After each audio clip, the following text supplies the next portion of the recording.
Hail to thee, my kindred. I hope you're all having a wonderful morning, afternoon, evening, and night, wherever and whenever you are. I'm sorry that every time I slightly move the thing, it creaks. By the thing, let's just say my mic. I don't know why I was trying to make some stupid joke. Ever since Scratch typed that out, I don't even know if he's actually said it. He's probably has, all things considered. But it's just been stuck in my mind a little bit too much. It's a very dumb joke, I'm sorry. I'm sweating like a dog in here. Again, we do have the AC turned on, but it is turned on only in the living room, so if I want to feel it, I'm just gonna have to leave the door open, but I don't usually do that when I stream. I just close that thing shut so that I am not interrupted by odd looks and whatnot. Yeah, I do have some Gatorade with me though, the blue one. Blue Gatorade. Even though that's not the tastiest kind, it is the kind that is had today. So, you know, it is what it is. I'm gonna twist my neck a little bit around. Oh yeah, I forgot to do the stuff I usually do and put in the description and whatever. I knew I forgot something. I forget everything.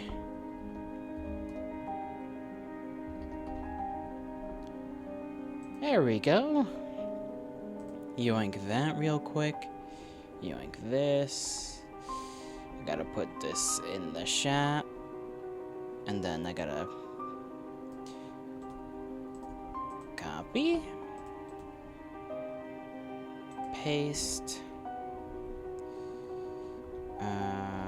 Check here.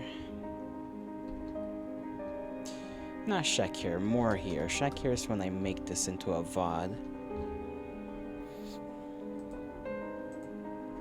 Silly old me. Silly little me. Silly little guy. Am I a silly guy? No, I'm a grown-ass man. Cannot be silly, for I am grown. There we go.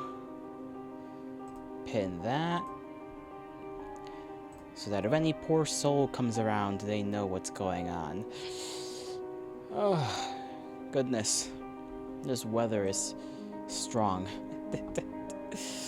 Summer enjoyers. Me, mainly. I enjoy the summer, but I don't enjoy being inside while summer is doing summer things.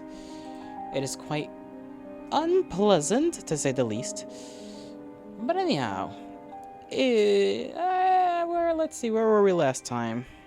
And I guess I should say, first and foremost, let's just start off the VOD point here, because I always have to place a thing in case people want to skip any yappage. You know, so that we know, as in the viewer, when to watch, when to click the thing in the description, and then they go straight to the gameplay, quote unquote. Gameplay? Is it really gameplay? I guess it is gameplay, technically.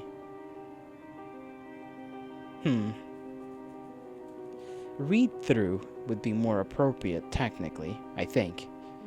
Me and words. Definitions. They're a thing. Why is it so still warm in here?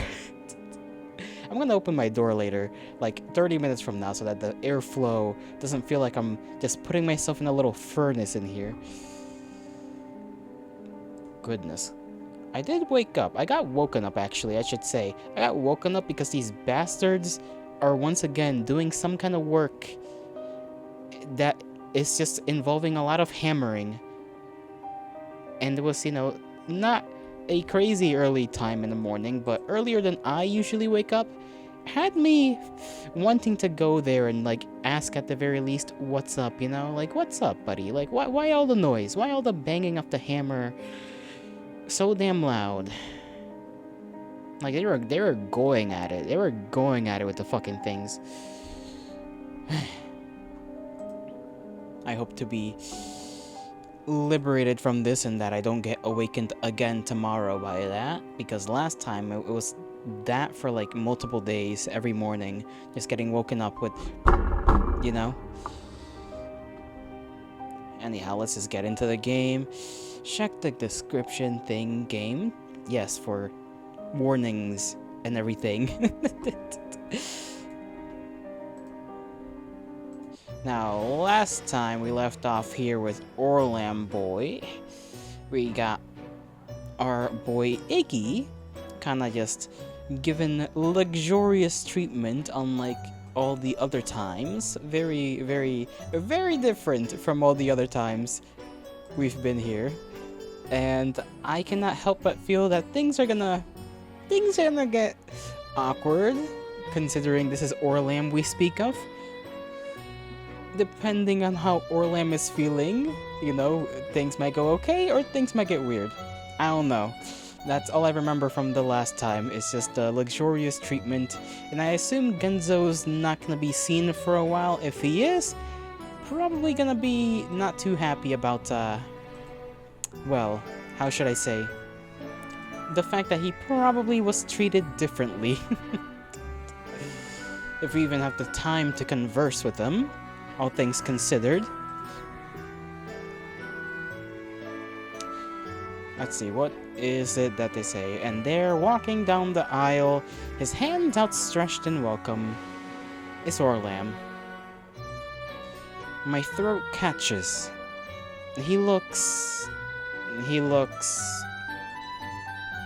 fucking regal. Yeah, that's true. He's dripped out this time around, which is different from all the other times, mind you. Due to the fact that I guess he maybe cares more this time around. It could be plausible that this is just how he dresses when he's at a party, and then when he's not partying, well, there's no reason to dress, right?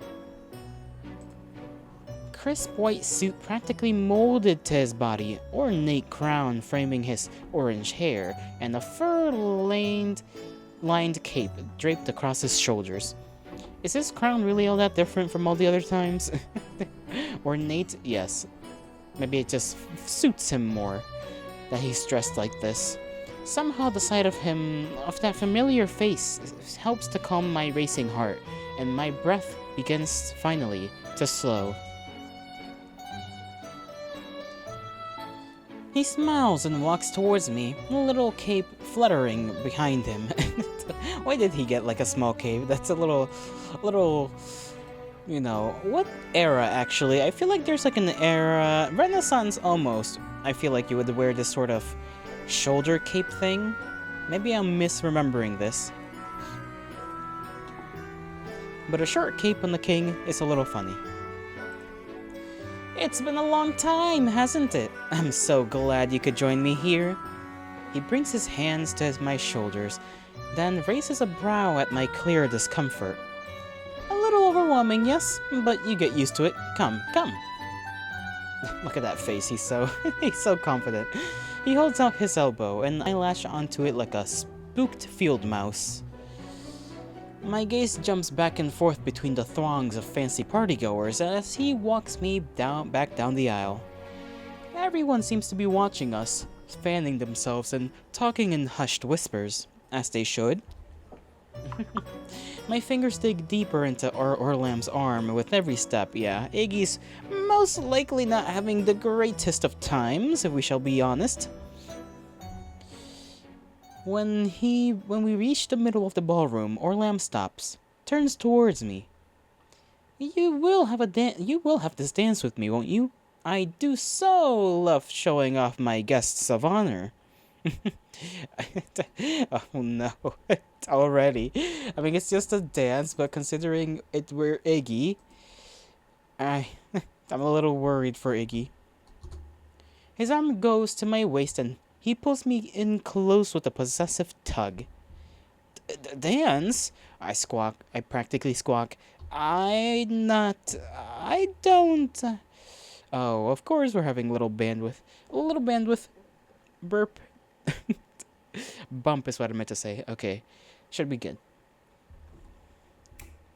But Orlam has already raised his hand to snap his fingers.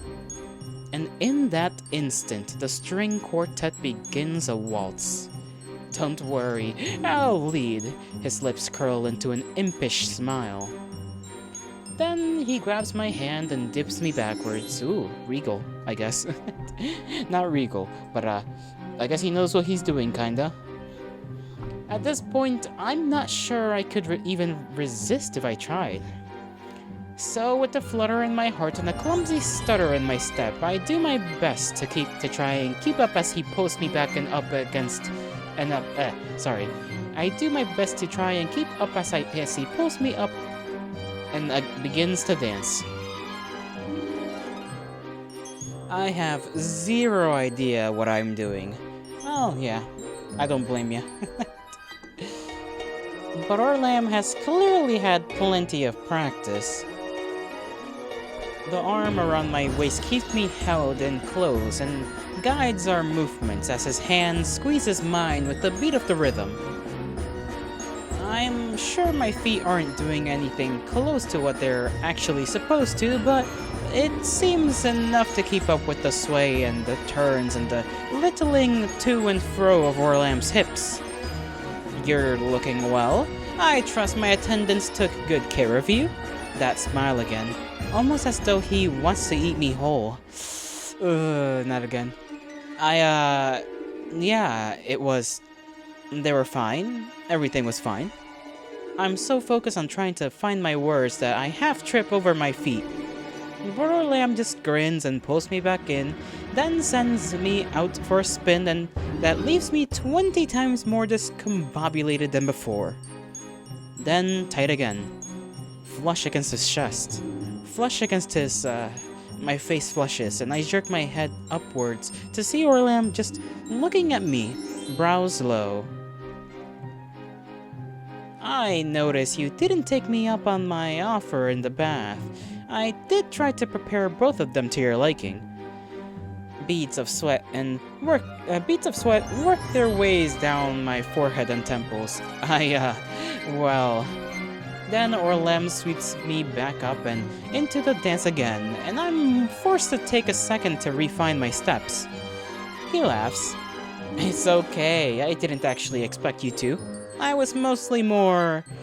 confirming things. He raises a brow, sly grin stretching across his face. Huh, confirming, you say? Confirming what? I do feel like Orlam has a bit of a tendency to be a teeny tiny bit smarter than he leads on. You see, Iggy, I've noticed something. You and I are like two sides of the same coin. We are? I croak, somewhat unbecoming. You hate being around people. I love being around people. Another spin. You like to follow. I like to lead. And another. This time ending in a dip that nearly sends me to the floor. You don't want anyone? I want everyone. Okay, so... boy is, in fact, in it for both sides of the road. I don't know how that saying did not make any sense, but you get what I mean. Last time I made like a little bit of a comment that was mostly meant to be a joke, but yeah. Let's hope we don't have to pull out the I know you like getting pegged card.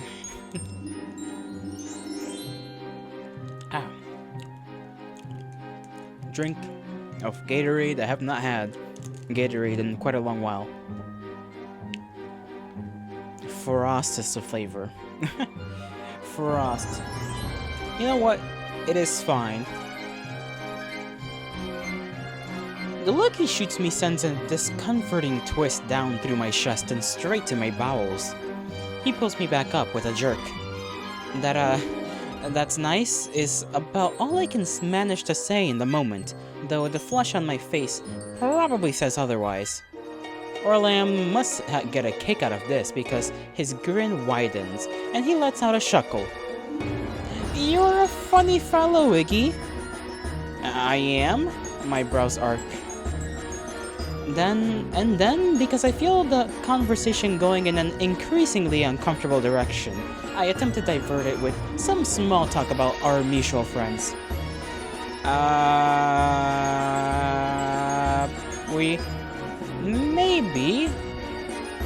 shouldn't bring up Genzo.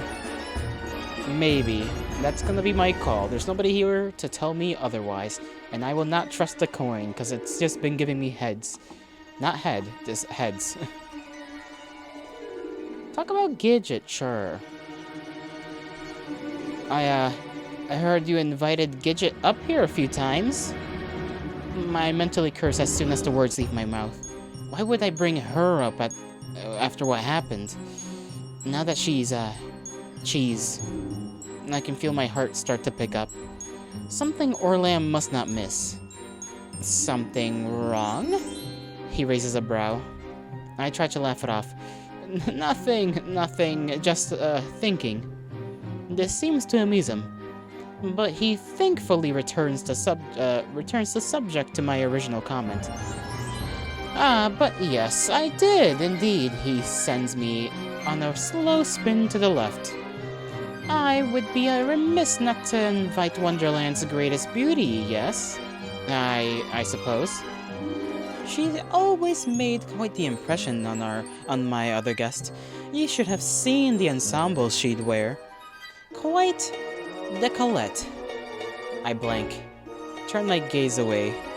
Despite my best efforts, mental images of Gidget in all her glory are bouncing up into my brain like their corresponding assets, I suppose. I don't know what that word means, but I imagine it means something akin to not really worrying all that much. The thought makes me queasy. It's not like I can't appreciate them on a certain level, nor are they the first pair I've seen, but up close like that? Directed at me rather than some nameless identity on the computer screen. It's supposed to be every guy's dream, isn't it?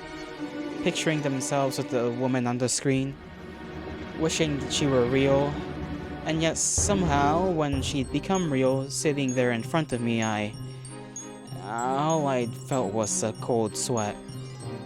So fucking cold I couldn't stop shaking. That's not normal, is it? Thinking of her, are you? Orlam thumbs run up the side of my hand. I cough, nearly stumbling over Orlam's foot in the process. Not like that. He snickers. She certainly thought about you a lot. Yes, going on and on whenever she came up here. Oh, wouldn't it be just fabulous if Iggy were here? If only Iggy could see me in this dress. If only Iggy and I could dance like this. Well, I guess that's a bit embarrassing.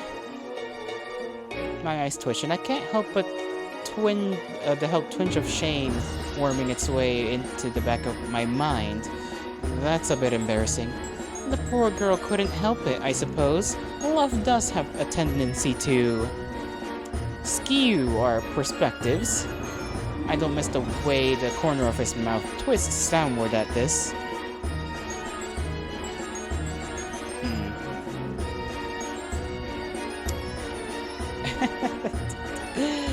Let's see, do we say I wouldn't know, or do you know from experience? I feel like we're asking, I don't know if we should keep pushing.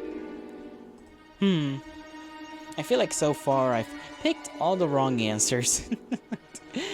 I suppose I won't know until, well, we shall see.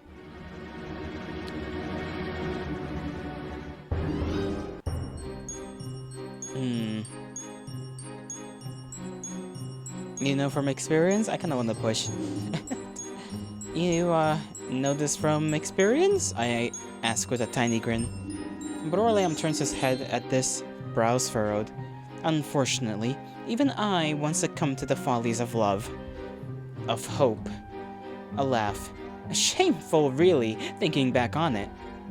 I don't think there's any shame in it. It's just a human emotion, after all. Indeed, as are our other emotions like despair, pain, heartbreak. All these emotions that stem from this love. I don't say anything, my gaze falling. And there's something almost poetic about it, though. to love so much yet never be loved in return. Unfortunately, I was never one for poetry. His grin returns at this. And it is so much easier to just take things by force. I mean,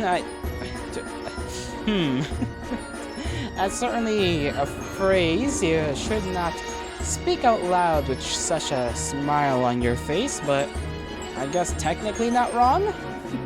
Just morally? And I blink.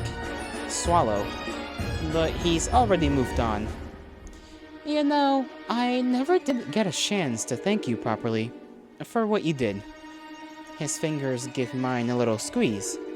I meant it when I said no one's ever done anything like that for me before. Showed me that kind of kindness. I'm sure that's what friends do, right? Yes, we are friends, aren't we? I'm not sure what he means by this, so I don't say anything, instead glancing down at my feet when I feel them start to twist again to keep from stumbling to the ground. I'm really glad you made it here.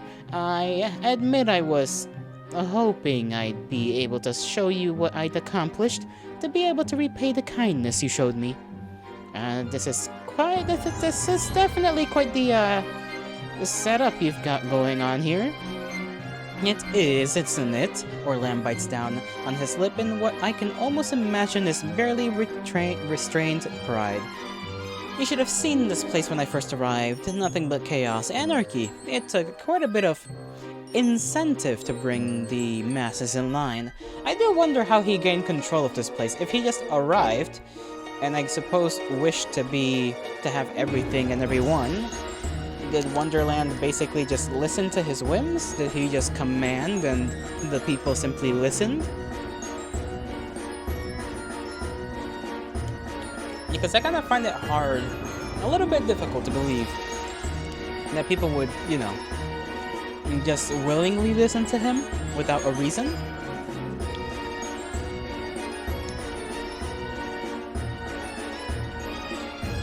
But I've managed to build something out of nothing, and turn this place into a proper kingdom, with laws, a government, and ample food supply. It's certainly impressive, I say as I trip again. And there's the whole, the little motif, I guess, if you want to call it that, of when they were kids.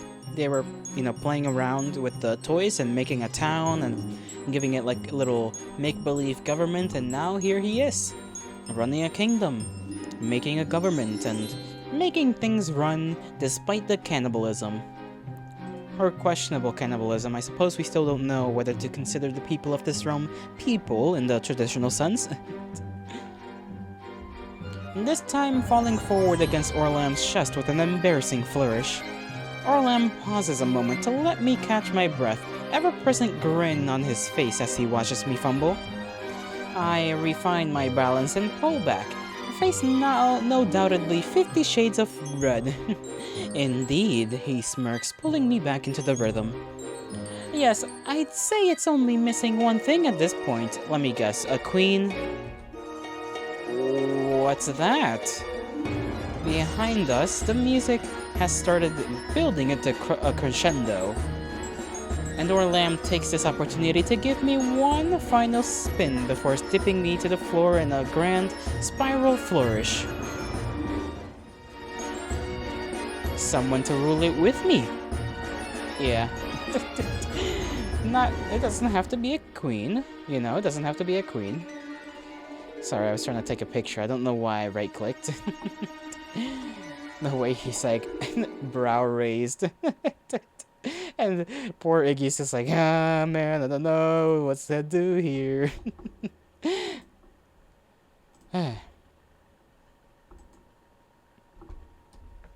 The music reaches its peak, then ends on a wailing high vibrato before snapping into a quivering silence. The ballroom goes absolutely quiet. So quiet, I worry the entire crowd can hear the giant gulp in my throat as I stared up into Orlam's leering face. Then the partygoers begin to clap. Orlam pulls me back up, one hand raising to accept his guest's applause in modest deference as the other finds my hip and tugs me in against my side. Yes, thank you very much, thank you very much. Now please, please enjoy yourselves. Let the music and wine flow well into the night.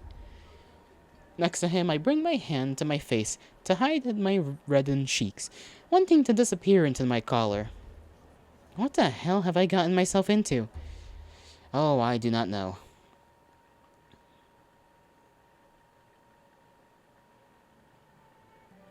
And the rest of the ball continues in much the same manner.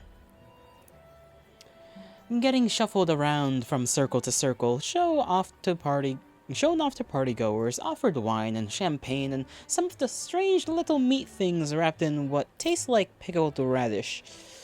Ugh, he's eaten the people meat. Orlam is completely in his element, making small talk jokes, accepting and dishing out compliments no matter how forced. I run out of energy to keep up with the conversations after a grand total of 2, but he's still running on full steam after the 20th.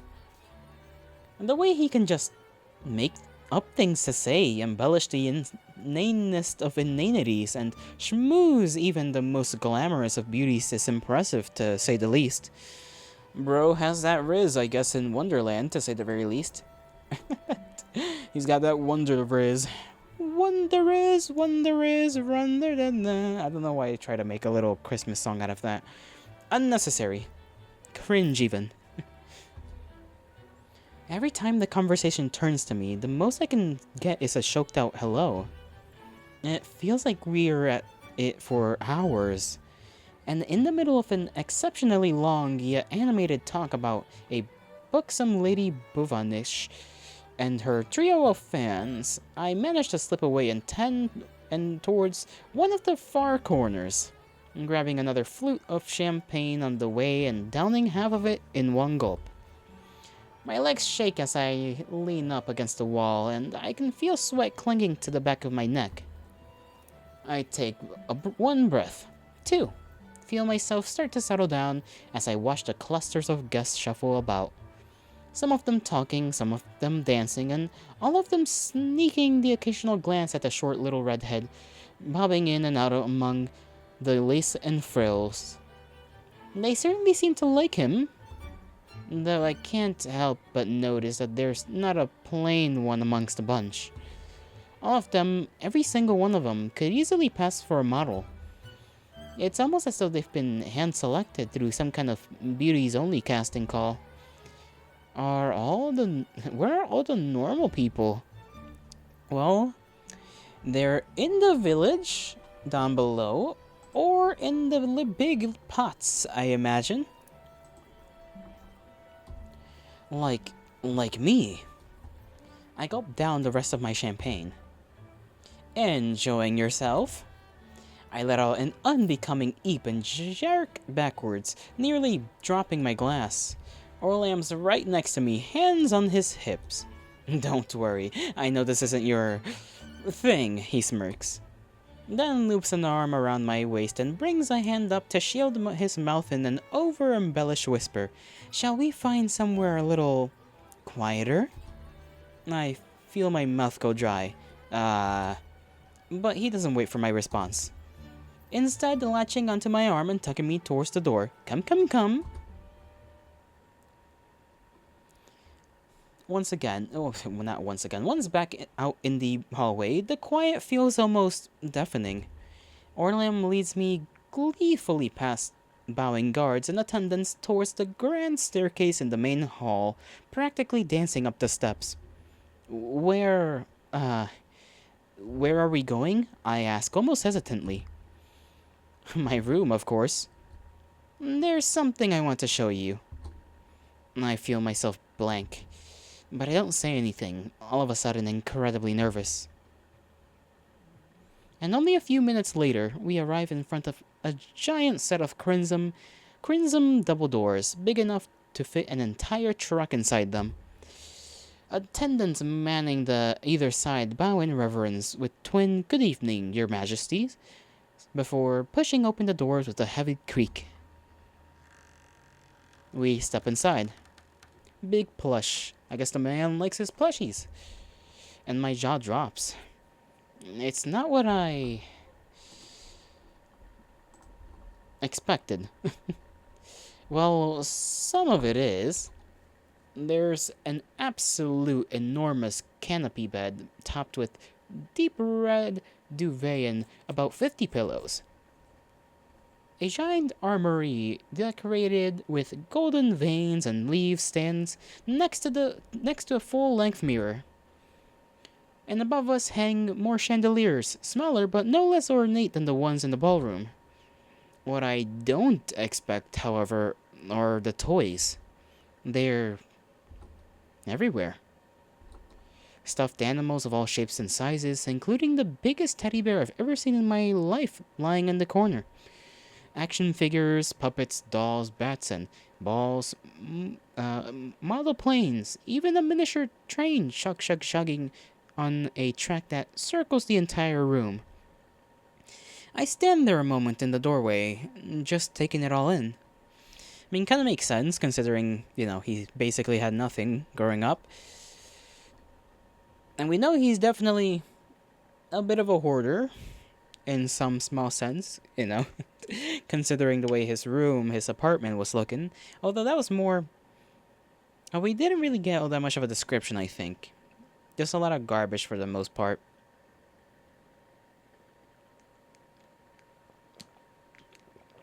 Nothing about toys, though, from what I remember. Before Orlam gives me another tug, guiding me into the room proper. This way.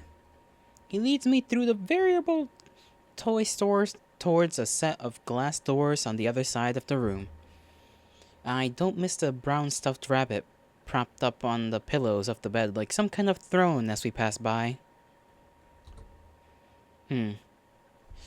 Oh, he's liked his rabbits since he was a child, so it makes sense. He's got, his favorite amongst all on a little throne.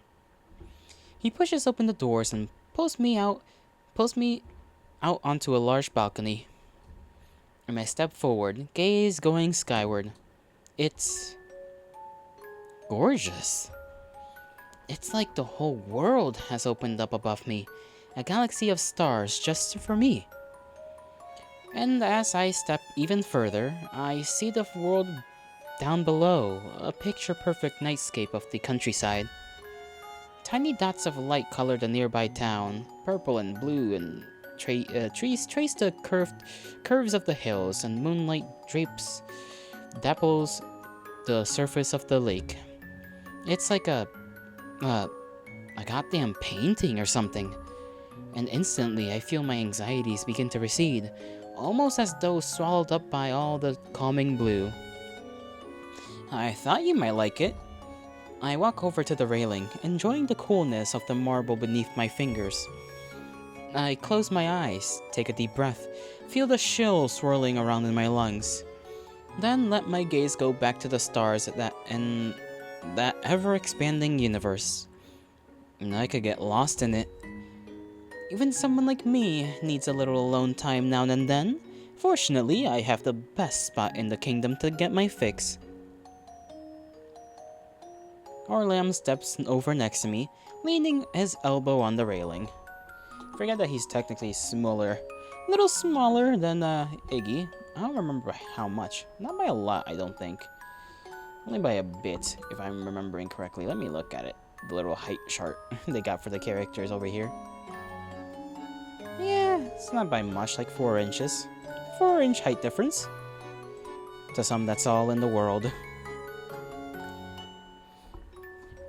And this could be yours, There it is again. That offer. I blink. Look down at him. He's got his gaze turned up at me, the same sly grin from earlier across his lips. But then he turns away and off towards the scenery. I tug at my collar. This is all a bit much for me. It's not like you need to do much. As you see, I've got things well under control myself. He gestures towards the world beyond the balcony. But I admit I want more than this. I want to expand, grow, to turn this into a thriving kingdom worth of the history books. There's so much of this world left to discover, and I want to discover it all. To take it all. He snatches the air, curling his hand into a fist. And, well, even someone like me could use a little support in such a grand endeavor. At this, he turns towards me. A little companionship, shall we say. I feel my face grow warm. My mind goes to the bathers, the army of gorgeous partygoers, all of them seemingly enamored by Orlam. Don't you, already have plenty of possible companions? Orlam takes my shoulders in his hands. But none of them are what I need. Someone who cares about me, who's been with me through thick and thin. Someone I can truly depend on. I think you're just a little dependent, brother. No offense, but we've only been nice to you like once as far as our memories go. And that was recently. I don't know about when we were kids. We seem to be more of a bystander and or, what's the word? Someone who went along with things. So I'm not too sure. It's like, be nice to a guy once, huh?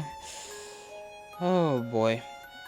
I mean, it makes sense that he's like, hey, this person was nice to me, so I want them to be with me. I suppose in his case, it might be quite literally a I want Iggy type of moment. And that's me? I must look completely flabbergasted because Orlam's laughs, smoothing down the front of my suit. Don't think so poorly of yourself. Of course it's you. I let my gaze turn skyward, again, studying the stars and as my brain ruminates on this piece of information. And of course, it's not like there wouldn't be anything in it for you. All the alone time you could ever want. 5-star meals every night, a lifetime of pampering, not to mention... He raises a brow in a sly smirk. My ample collection of games, ripe for your pleasure. My heart skips a beat. That does sound nice.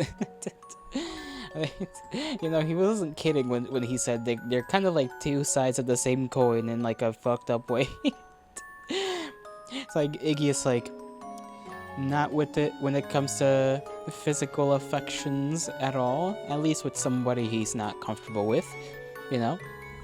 He's, you know, a loner kinda isolationist type, and then you got Orlam that's just like, I wanna fuck everybody. I want everybody, I want everything, you know? I love being around people like this man. They really are just that weird flip of a coin. Just think about it, Our own little world where we don't have to bother ourselves with the expectations of others, the scorn of others. A place for us. I don't have a command, but hey, glad to see you lurking. Hope you're having a good time, a good day. How was your weekend? Let me take a little bit of a sip of my drink. I'm already halfway through it. Oh, well, almost halfway.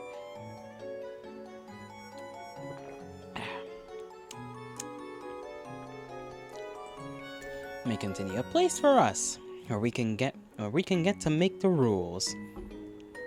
I'm just doodling at the moment, trying to make a reference sheet for your model. I see. Well, I hope it's not too much of a struggle for you. We, at the moment in the game, are getting offered a position, I suppose, by this little man, whose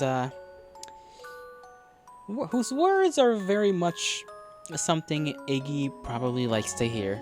It's always a struggle? Fair enough. Well, hopefully it shall be less of a struggle as it goes on. At this, I feel his hand find mine, his bony fingers curling around my knuckles. I look over with a start, but he's not looking at me. His gaze instead turned up towards the sky. Look at that. I mimic him, letting myself get lost once again in the swirling abyss as I bathe in the Milky Way. I just thought like the chocolate bar immediately.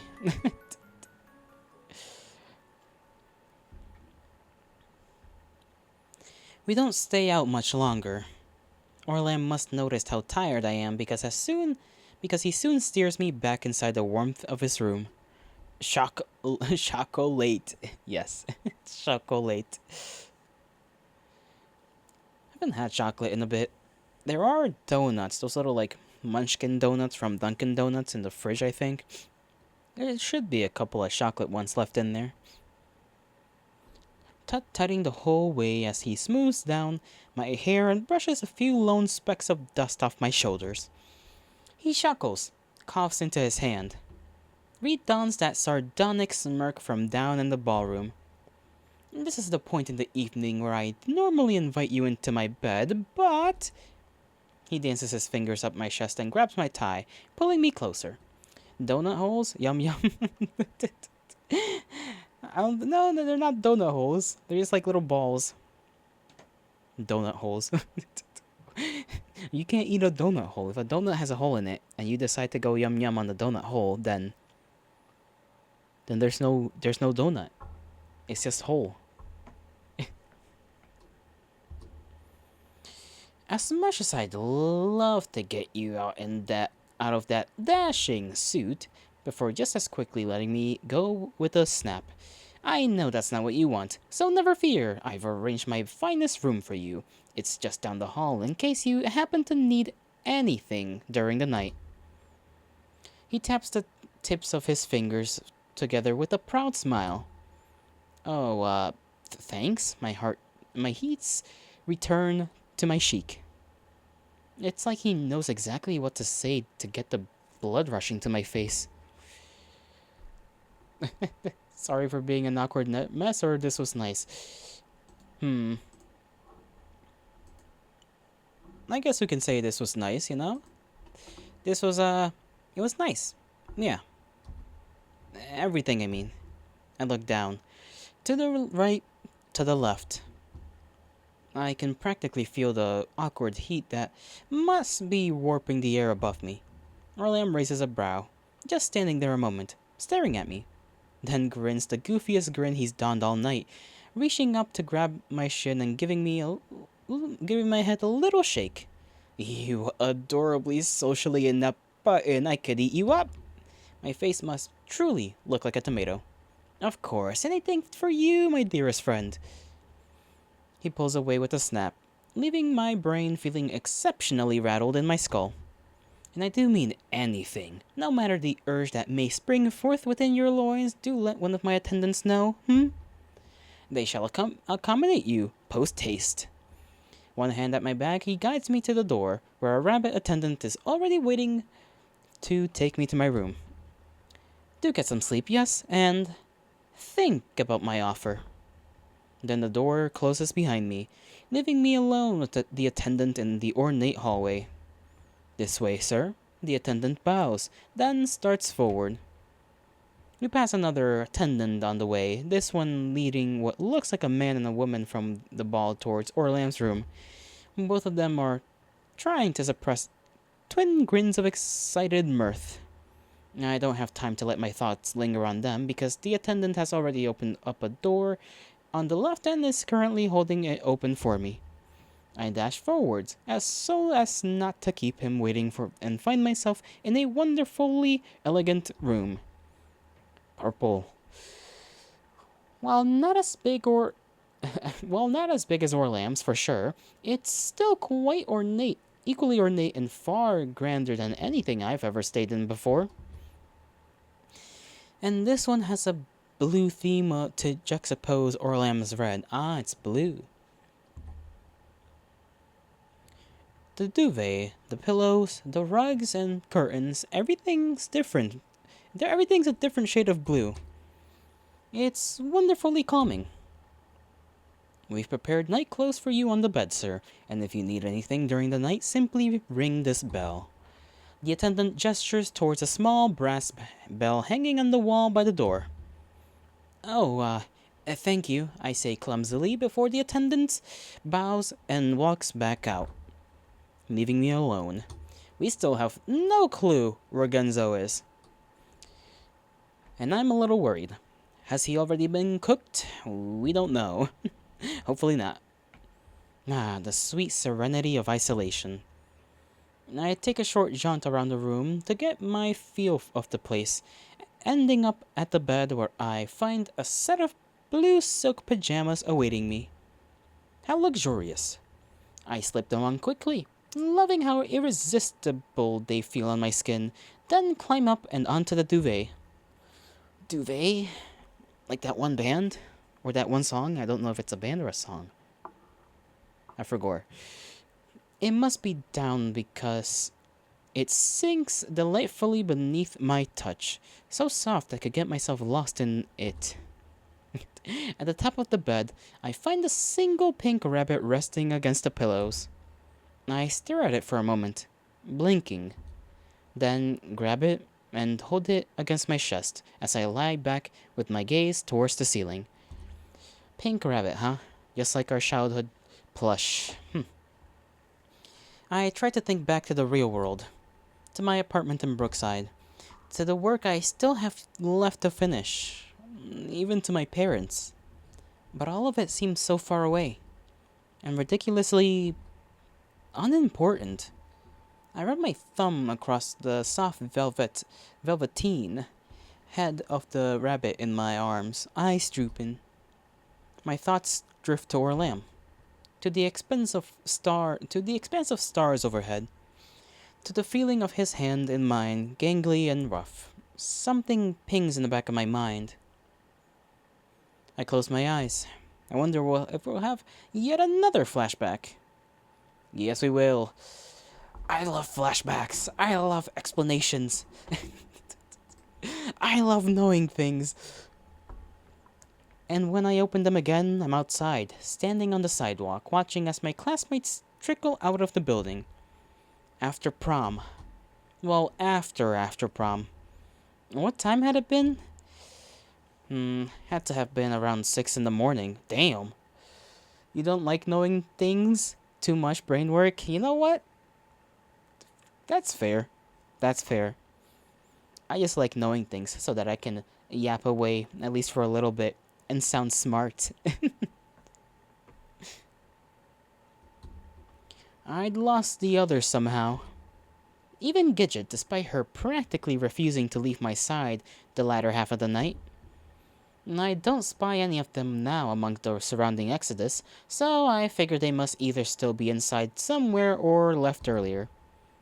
I run a hand through my hair. I'm tired, exhausted. Time to get back home and sleep until noon. I start down the path away from the school and towards the bus stop. It clears out quickly, to the point that I soon find myself alone. Most of my classmates have cars, or at least know someone who does. I don't even have my learner's permit. Me neither. Shoving my hands into my pockets, I count the cracks in the sidewalks as I shuffle along. I guess I wouldn't be given a learner's permit anyways now as a grown person. Now that I think about it. It's still dim, no longer pitch black, but dark enough that you can still make out the stars in the sky. And the chilly morning air is making the hair on my arms stand straight up. I glance up upon rounding the corner, then stop. Orlam standing beneath the light of the bus stop. He looks so small just standing there, staring at the ground. And the overhead light is casting harsh shadows across his shoulders and arms, emphasizing the protruding bumps of his bones. Hey, I call out as I start towards him. Then feel my feet slow as he turns around. His face is dark. Why is he looking like that? What has happened for him to be looking like that? eyes turning toward me vacantly, face an ashy gray, just staring, staring. And I feel goosebumps pop up all along my neck and arms. He looks like some kind of ghost.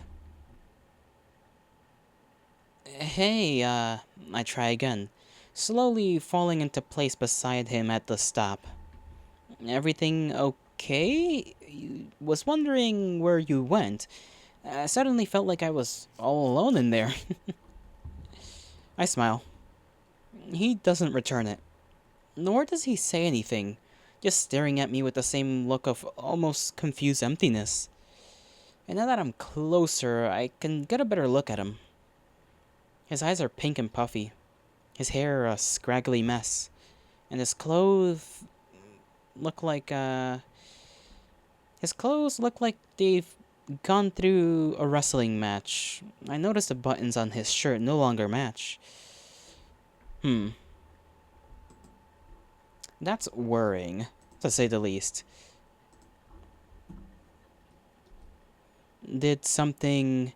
I start, looking back and forth from his face to his bed-raggled appearance. Did something happen? At this, his face seems to curl in on itself. His brows furrow in on his eyes as his lips pull back in a distraught cringe. Oh, did you do something? Hmm. And his gaze falls at what appears to be a renewed burst of tears running down his cheeks. Oh boy. Shit, shit, shit. I reach forward out of instinct, then simply stand there awkwardly, one arm around his shoulder as he cries in silence. Hey, hey, it's okay, I finally say, giving him what I hope is a reassuring squeeze. I can feel him shake, hiccups racking his frame. He sniffs. Everyone always abandons me. His face twitches in concern, but I don't say anything, waiting to see if he'll continue. He gives another sniff, a phlegmy cough. First, first Brownie, then my mom, and now even. I imagine Brownie is like the rabbit that he had. He clenches his eyes shut, and I see him bite down on his tongue. He brings a hand up to wipe at his face, but all it does is spread the tears and snot across his cheeks. Finally, he turns towards me, jaw taut. Is there something wrong with me? There's nothing wrong with you, I wince, taking a step back to give him some room, so as he wipes his snotty arm on his shirt. Nobody cares about me. I'm all alone. His gaze drops back to the ground. I don't know what to say. I'm not sure there's anything to say. So instead, I reach for his hand, taking his bony fingers in mine. They clench around my knuckles tightly, desperately almost. And I return the squeeze, not even minding the sweat and the snot and the tears greasing his palm. I can still feel him shaking. See his knobby little knees bumping against each other. You're not alone, is what I want to say, but it gets caught up in my throat, because maybe it's not true. I don't know. I don't know what to do. But if all I can do is be here for him now, in this moment, then, well, I guess I can do that. Well, I guess we can do that now, right? I turn my head skyward, towards the slowly brightening sky. Watch as the stars begin to fade out above us, and stand there, holding his hand until the bus comes to take us home.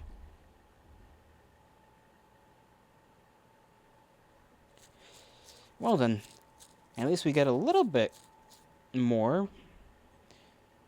Although we're kind of, I guess, nearing the end of this arc, I imagine. So we were, okay with him.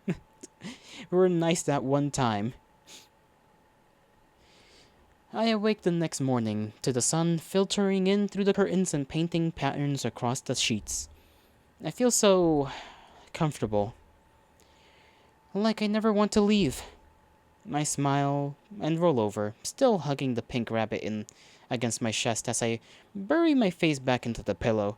Why does something tell me, like something's giving me the inclination that we're gonna leave him? We're gonna have to, right? Because at some point we have to either look for Genzo or go looking for Buxley. And so I feel like we're just gonna end up leaving him, and that's gonna cause issues. Just 5 more minutes.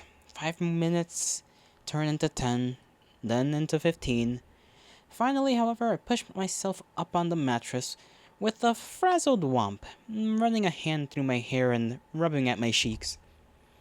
My stomach grumbles through the blue silk of my pajamas, and I realize I never really had a proper dinner last night. Just the snacks after the bath and those meat things at the ball. And the alcohol. Lots of alcohol. I grimace, then slide off the bed and pad towards the bathroom. While not quite as large as the one I'd bathed in yesterday, this one is still extraordinarily ornate. And it's equipped with both a giant shower with rainfall showerhead and a monstrous claw-footed tub. Opposite the fineries are the vanity and toilet, which I partake myself of first, starting at the gold patterns on the wall, staring at the gold patterns on the wall as I release all the liquid I imbibed the night prior. Once I wash up using the toiletries provided on the vanity, I head back out, where I spot my clothes sitting on one of the chairs. They've been perfectly cleaned, not a single hint of blood remaining, and even the hole made by the scissors was patched, expertly sewn closed. I stared at them for a moment, then shrug and put them on. Admittedly, after everything that's happened, this piece of normal feels quite comforting. When I open the door to out into the hallway, I'm greeted by a rabbit attendant. "Shall I take you to breakfast, sir?" he says with a bow. "Oh, sure. That sounds good, yeah." Another bow. Then we're on our way, though through the corridor and down the grand staircase, past other attendants cleaning, dusting, and polishing the castle trimmings. "This way, sir," my attendant's bows again, once we reach a large set of double doors. Then opens them to reveal a grand dining hall with a long table stretched out across its center. The table is clearly piled high with food, eggs, toast, meats, and cheese, bowls and bowls of fruit. My eyes practically bug out of my head as my stomach gives another unsightly growl. I am guided to the far end of the table, where I'm seated to the right of the grand throne at its head. I can eat any of this?" I ask hesitantly, already eyeing a steaming plate of scrambled eggs. "Of course, sir." Another bow. Then my attendant steps back and away from the table, leaving me to my feast. Despite his answer, I remain unsure. I sit there a moment longer, hands in my lap and gaze perusing the table, before finally reaching up with a little wiggle of my fingers. The far door burst open. "Iggy! So good to see you bright-eyed and bushy-tailed on this fine morn." Orlam waltzes in, arms outstretched as though about to make some sort of proclamation. Behind him, a rabbit dressed in kitchen attire wheels in a large cart with more trays of food, their silver lids gleaming in the chandeliers. "I trust you slept well?" "Yeah, it was great. I slept great." I returned my hands to my lap. Orlam I almost said skittles over. Siddles over, hands clasped behind his back and shit-eating grin practically engulfing his face. "Wonderful, wonderful, yes," he returns to his tut-tutting, tamming in my still errant curls and smoothing down the arms of my shirt. "I want to make sure you were well taken care of." Did you, did you have a nice night? I asked, mostly because I don't know what else to say. Orlam laughs, bringing a hand to his chest. Oh, me? Oh, yes. I had an exhilarating evening, shall we say. The rabbit from earlier catches my eye. He's wheeling that great big cart around the other side of the table and headed in my direction. I glanced up at Orlam, then back at the cart. What's this? More food? It is indeed. You see, I've prepared a surprise for you this morning, Iggy. A special feast just for you. I have an idea of what may be in that I don't think I want to think on. But you know what? Hopefully I'm proven wrong. Oh? I catch as the rabbit lugs the largest tray up and off the cart, placing it down right in front of me. Then, with a grand flourish of steam, he removes the silver lid and steps back. I am met first with the most delicious of smells, wafting up and around me like a tempting trifecta of fat, grease, and char-boiled perfection. Then, once the steam dissipates, I see the meat itself, a giant ham, perfectly cut and oozing juices onto a puddle on the plate. Oh boy. Oh goodness. Well, we know the meat here is people, and, well, there's only one large fellow that could have been made into ham that I can think about. Something tells me I chose the wrong options here. I bring a hand up. Damn, that smells. Yep, it is indeed Genzo. Don't you like it? I carved this one myself, you know. I wanted to make sure it was done perfectly. He's shaking now, his voice hoarse and crackling with phlegm. I fucking knew it. I knew it. Maybe I should have asked about Genzo. His face flushed with ecstasy. I made the cuts while he was still alive, so it would be as fresh as possible, so I'd still be able to taste his fear. He lurches towards me, arms going around my shoulder and fingers pushing the bangs out of my eyes. I can feel his breath hot on my forehead. But I'm letting you try it first, Iggy. You get the first piece. You know, I don't think we're gonna. We're definitely dying. I stare down at the plate. Stare down at the sizzling fat. The steam curling up and away from the meaty folds. You'll join me, won't you, Iggy? Join me here in this paradise meant for the two of us. He pushes his face into my hair, and can feel his smile press against my scalp. Then, soft as a whisper, let's make our own rules. Together.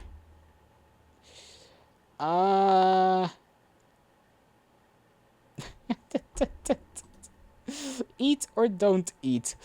You know, if we don't, we're screwed. If we do, I think we might still be screwed.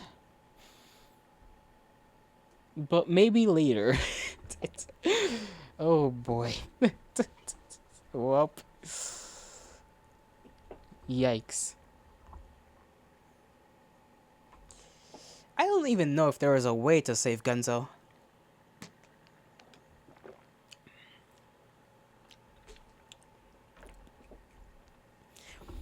I mean, we already went with, like, shanking you know who. We kind of just stabbed Gidget to death.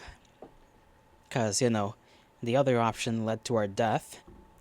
So I guess we'll just eat. You know, maybe he's right. Maybe this place is for us.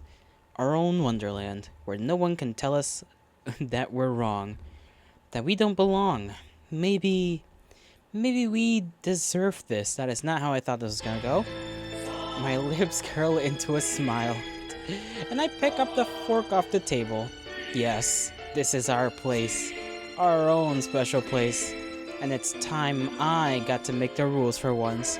And so, steam caressing my cheeks, I bring my fork towards the meat and begin to eat. Let our glorious feast begin. Okay, so not the right answer.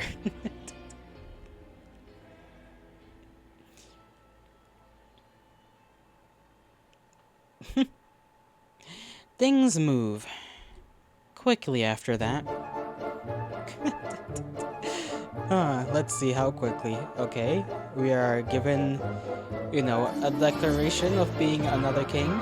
But true enough to Orlam's word, I'm never forced into anything I don't want. And I get to live how I choose, offering Orlam support and advice from behind the scenes, welcoming him back after his treks into the kingdom or long nights of entertaining guests, but otherwise doing whatever the hell I want.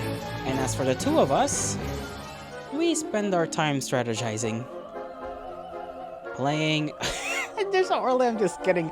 Okay, and sleeping,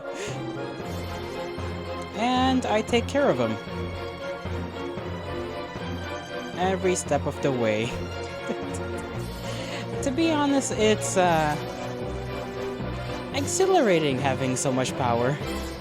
To be able to enact something into law and watch it play out from our fortified sanctuary. To be able to do whatever I want without someone telling me to do something more productive or be this, be that, get out more, settle down. No expectations. Nobody asking things of me. Nobody wanting things from me. The days quickly blur together. Days turn into weeks, into months. The two of us ruling from our castle on top of the world. I'm not sure how long it's been by the time we decide to move forward with our expansion plans. Our first course of action is the nearby forest. Long haunted by legends of a terrifying beast, it's laid untouched. Neither Orlam nor his men go near it. Let me guess, that's Bucks. But if we're going to have any hope of expanding into the unknown, we first need to be able to conquer those lands closer to home. We set out together, the two of us, on our first excursion, accompanied by a battalion of our finest guards, to survey the stake the region. Into the forest we marched with the confidence of two mighty explorers eager to make the discovery of a lifetime.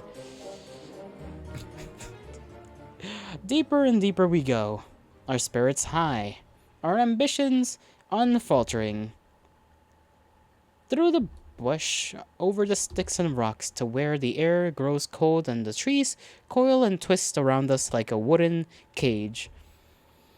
I can tell the guards around us are growing restless, fidgety. They glance from side to side at every snapping branch or hooting owl.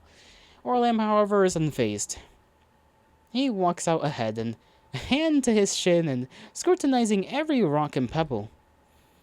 These trees will need to be cleared out, but that's nothing a few dozen of my men can't accomplish in a week or two. And we can use the wood to build a resort of sorts, a hot springs, perhaps? Yes, that would certainly bring in some tourists. God knows this kingdom could use destination spots. I can hear him mumbling to himself. Sir, up ahead. The two of us glance upward to see trees open up, revealing a small cabin at the center of a clearing. Orlam's hands go to his hips. What's that doing here? I didn't know there was anyone living here. He scowls. They'll need to leave at once. They'll need to leave at once. This land. All of it. It will all need to be cleared. Sir, yes, sir. Something twishes in the back of my brain, like a little bug trying to crawl its way out of a deep dark hole that's been cemented over. I look from Orlam to the cabin, then back to Orlam. I say nothing. Come on, Iggy. Let's go see who rudely made themselves at home on our land without our permission. He starts forward, shoes crunching noisily as he storms across the clearing. I dash after him, falling into steps just as... Oh, is my bandwidth dying again? Bandwidth is dying a little bit. Falling into step just as he arrives at the door to the cabin. He gives it a quick set of raps, foot tapping an angry rhythm in the dirt. Hello? Whoever lives here needs to come out at once by order of the king. But it's silent. No sound except for the haunting thrill of a bird flying overhead. I demand you to come out at once, Orlam squawks. Maybe they're not home. I can see Orlam's body curl ever so slightly forward. He's getting mad. Then we shall raze the house to the ground. Do you even have the materials to make a fire? To think someone would have the gall to build a home out here. They don't even have a building permit. And what about all the taxes they owe? Oh no, not the taxes and the building permit. He reaches forwards to knock again. Except this time, he must get a better idea because he tries for the knob instead. It clicks easily and he pushes the door open a crack at first, before throwing it open the rest of the way. Whoever lives here needs to come out right this moment or I'll send in my guards. Still nothing. I peek inside at the interior of the cabin. It's small but cozy, sporting not much more than a bed, table, and stove. What are you doing? The sudden voice makes both of us jump, and we turn to see someone standing a few yards off, seemingly returning to the cabin with a armful of chopped wood. I stare for a second. The woman seems so... Then it hits me. Bucks, I croak, taking a step back. Well, this is unexpected. Orlam's look of disdain stays constant. What are you doing in my house? Her eyes narrow, looking back and forth between us and the cabin. The glint in her eyes make my stomach twist, and that tingling ping I felt earlier begins pulsing again in the back of my brain. Something's not right. Something's not right. I grab Orlam's wrist. Orlam, maybe we should go. But Orlam flicks it away. Go? I'm not going until we've got some answers, and we've gotten this illegal tenant off our land. Bucks just stares. There's something wrong with the way she looks at us. Eyes dark, not even blinking. She drops the pile of wood to the ground, and I don't miss the way her biceps ripple with the movement of her arms. This is my land, she says simply, but the tone of her voice sends goosebumps up and down my arms. And you're trespassing. The keeper of the woods. The legends were true after all. The hushed whispers of the guards behind us catch my attention, and by the time I glance back, they are already starting to slink backwards. What are you idiots talking about? Orlam snaps. This is nothing but they've already had enough. They turn tail and begin turning back across the clearing before Orlam can even finish chastising them, leaving the two of us alone with Bucks. My heart drops into my gut. Orlam, please! I reach for his wrist. But he goes stomping towards Bucks before I can grab him, one hand raised in a comical show of scolding. Well, I don't care who you are. You're in my kingdom, and those in my kingdom have to follow my rules. Now, are you going to vacate these premises, or am I going to have to... Her hand on his throat. Her hand on his throat cuts off the last of his strap. It engulfs his entire neck, fingers digging into the skin, with squeezing his esophagus. He lets out a squeak that's half surprise, half pain, his crown tumbling to the grass. Then another hand joins, gripping his neck from the other side and popping his shin up above her thumbs with an unnatural slant. Yeah, what did we expect? Buxley is like the final boss of this frickin' place at this point. Why is she so damn strong, too, is the fucking question. I can only stare, eyes growing larger and larger as she lifts him off the ground. Orlam's hand flies to his neck, grappling at her hands, scratching and clawing and tugging, but his efforts prove futile. And he can only gasp and choke as his legs kick out fruitlessly beneath him. "This is my land," Bucks says again, right into his face, "and you're trespassing." "Bucks!" his voice squeaks. His face is turning red, purple. Then she begins to shake him, in big, heaving jolts that send his head flopping back and forth and his body whipping like a snake's tail. "Shut up, shut up, shut up!" Orlam's panicked squawks cut in and out with each convulsion. "I can't even think with you making all that fucking noise."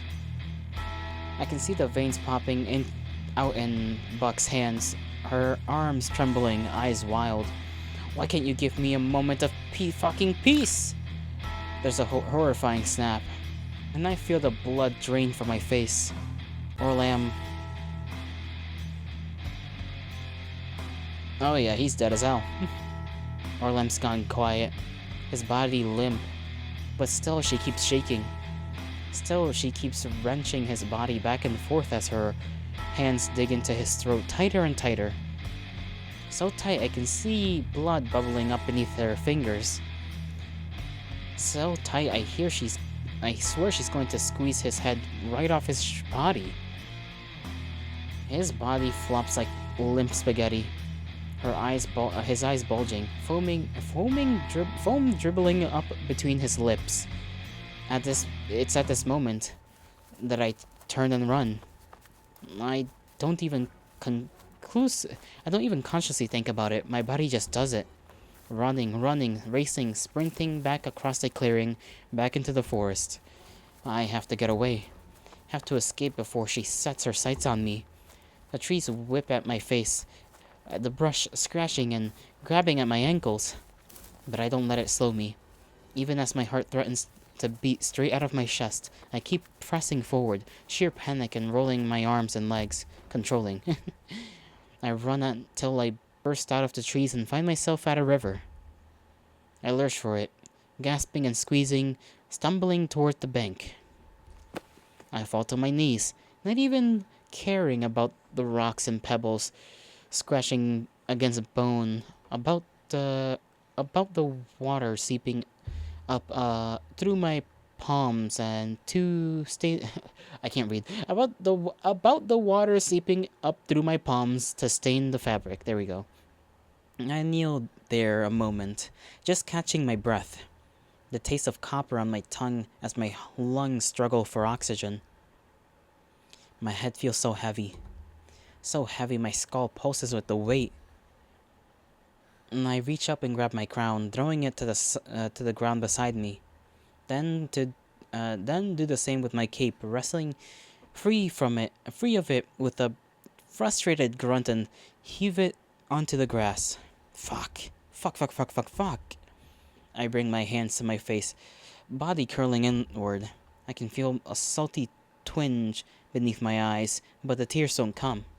Won't come. All I get instead is a dull ache in my chest as a throbbing drum pounds away in my head. I lean forward, gazing down into the water, into the river. I can see myself, see my face, my eyes. Twisted. Why do I look so twisted? There's a little effect there. You can't see it too well because it's like a glitch, but it's like he's smiling whenever it glitches. Or grinning. I wonder what effects this will have on the story as a whole. Because I assume this has to have been the right choice, maybe. Almost like I'm being played on a faulty television. I bring a hand up to my cheek. It doesn't even look like me. That's not me. That can't be me. The real me would never. Look what you've done. My breath hitches with a start. and I sit back, looking left and right. The voice seemed to come from right next to me, hissing right in my ear. "You're a monster." I jerk again. This time, it had seemed to come from the opposite direction. I can feel my heart start to pick up again. "No, no, I'm not. I'm not." "It's your fault they're dead. You've killed them all." I bring my hands to my head, fingers clutching in my hair. "You murdered Gidget." "No, you ate Genzo." "No, no, no, no, no, no, no." "Watch countless people be tortured, killed, eaten. All while you sat back and smiled. It wasn't me. I didn't. And now the one person you cared about in this entire godforsaken world. The one person who actually cared about you. You couldn't help him. Couldn't save him. You didn't even lift a finger. You just stood there and watched him be killed. Then ran like a coward with your tail tucked between your legs." I press my head tighter. I can feel my heart beating against the inside of my chest. He needed you, and you abandoned them, like you always do. There's nothing I could have done. I shake my head, harder and harder, trying to make it stop. "You abandoned everyone, you selfish fuck." Something snaps inside of me, and I scream. Yeah, well, maybe this psychotic little breakdown is necessary. Plot development, you know? It starts as a low, throaty groan in the base of my throat before tumbling out and vibrating inside my skull. "You were never there for them." I scream and I scream and I scream. Never there when they needed you. Pull and tear at my hair. Never thinking about anything except yourself. Shut up, shut up, shut up. Shut up! The last syllable seems to ring out across the clearing, bouncing off the rocks and trees. I crumple, my body shaking, stomach twisting, shame and guilt choking my heart. For a second, the voice seems to stop. The world strangely silent around me. Then I lean forward, looking back down at the water.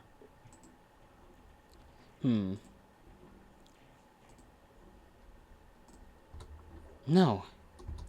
I shake my head. No, no, no. The me in the water is smiling. Accept it, Iggy. You're nothing but a sad, selfish little man. Iggy.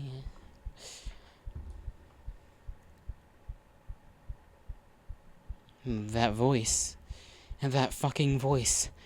I want to snuff it out. I want to rip and tear at it apart. It's haunting me. Feeding on me. What do you want, Iggy? What do I want?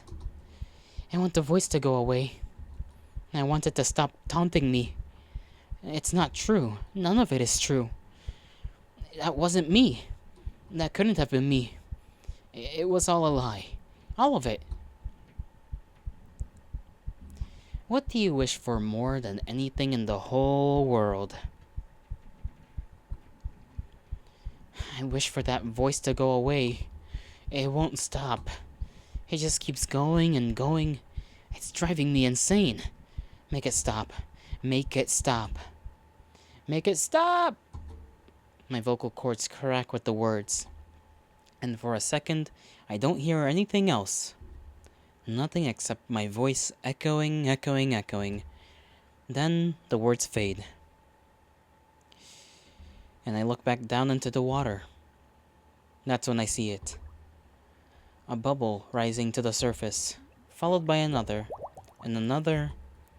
It sizzles. A thin layer of foam forming across the top. I reach a finger toward it, then whip it back at the flare of pain that seizes my fingertip. I blink, just looking at it for a moment. then feel the realization rise to the surface of my brain. It's the only way to make all the bad thoughts go away. That's right. That's how to make the voices go away. Why didn't I think of that sooner? I smile. I reach my hands down into the water, cupping it in my palms. The pain is immediate, like daggers stabbing into my skin, up and down my fingers and palms. But I ignore it. Ignore the fizzling stream curling up and away from my hands. Ignore the way my palms begin to turn red. Ignore the crackle and pop of bubbles as my skin begins to cook. I ignore all of it and bring the water to my lips. Yes, that's right. I need to wash myself clean. And so I drink it. Pain flares up in my throat, coating my mouth and lips, like hot pokers jabbing at my windpipe, and instinctively I lean forward with a cough. On fire. My insides are on fire. I choke, gag. It's coming back up, but I reach for more and more handfuls. My hands are turning a deep red now. I can smell them burning and charring, fizzling, steam curling upwards as the skin sizzles and pops. But I don't stop. I bring more and more of it to my tongue. My shoulders heave and I puke. It sends the acid back up and through my throat, burning and burning the entire way. And I rinse it down with more. Up and down, up and down. My mouth is on fire, my tongue is on fire, my throat is on fire. More heaves. Bits and pieces of my stomach and throat are coming out with the gunk now. And the color of the river is whirring, a horrible greenish brown. My head's starting to swim. Vision fading in and out. Everything steaming and hissing and fizzling around me, inside me, eating me from the front inside out. It's searing all the way through my throat now. But I'm clean. Fuck, I'm so clean. And the voice is finally gone. No longer taunting me. For one glorious moment, everything is calm, quiet. Then I lose all strength in my arms and collapse into the water.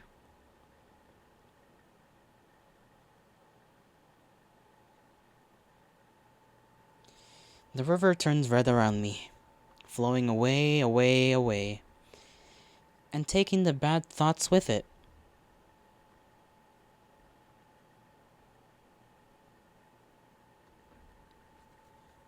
Well, that was certainly something.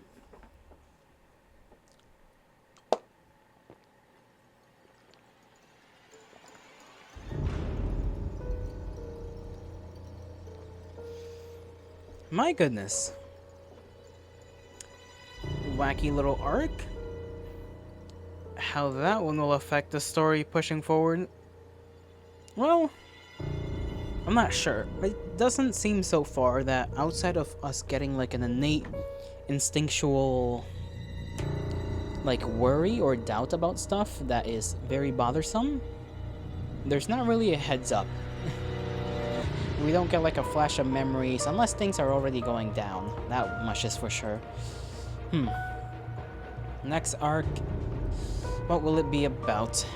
We've already focused on our relation with Gunzo, to some extent, right? This one was focusing on our relation with Oralam.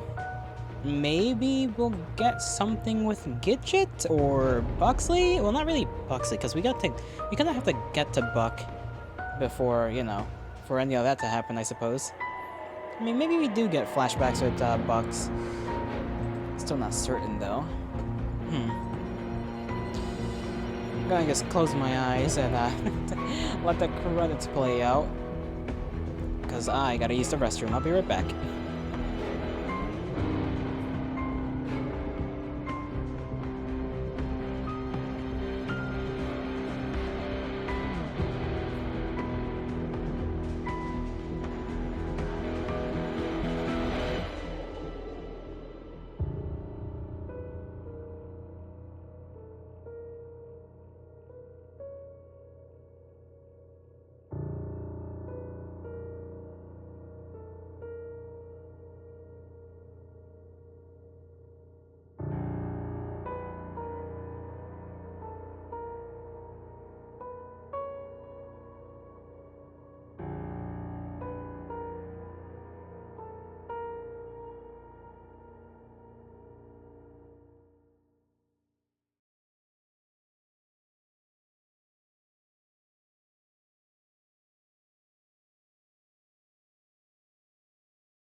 I return.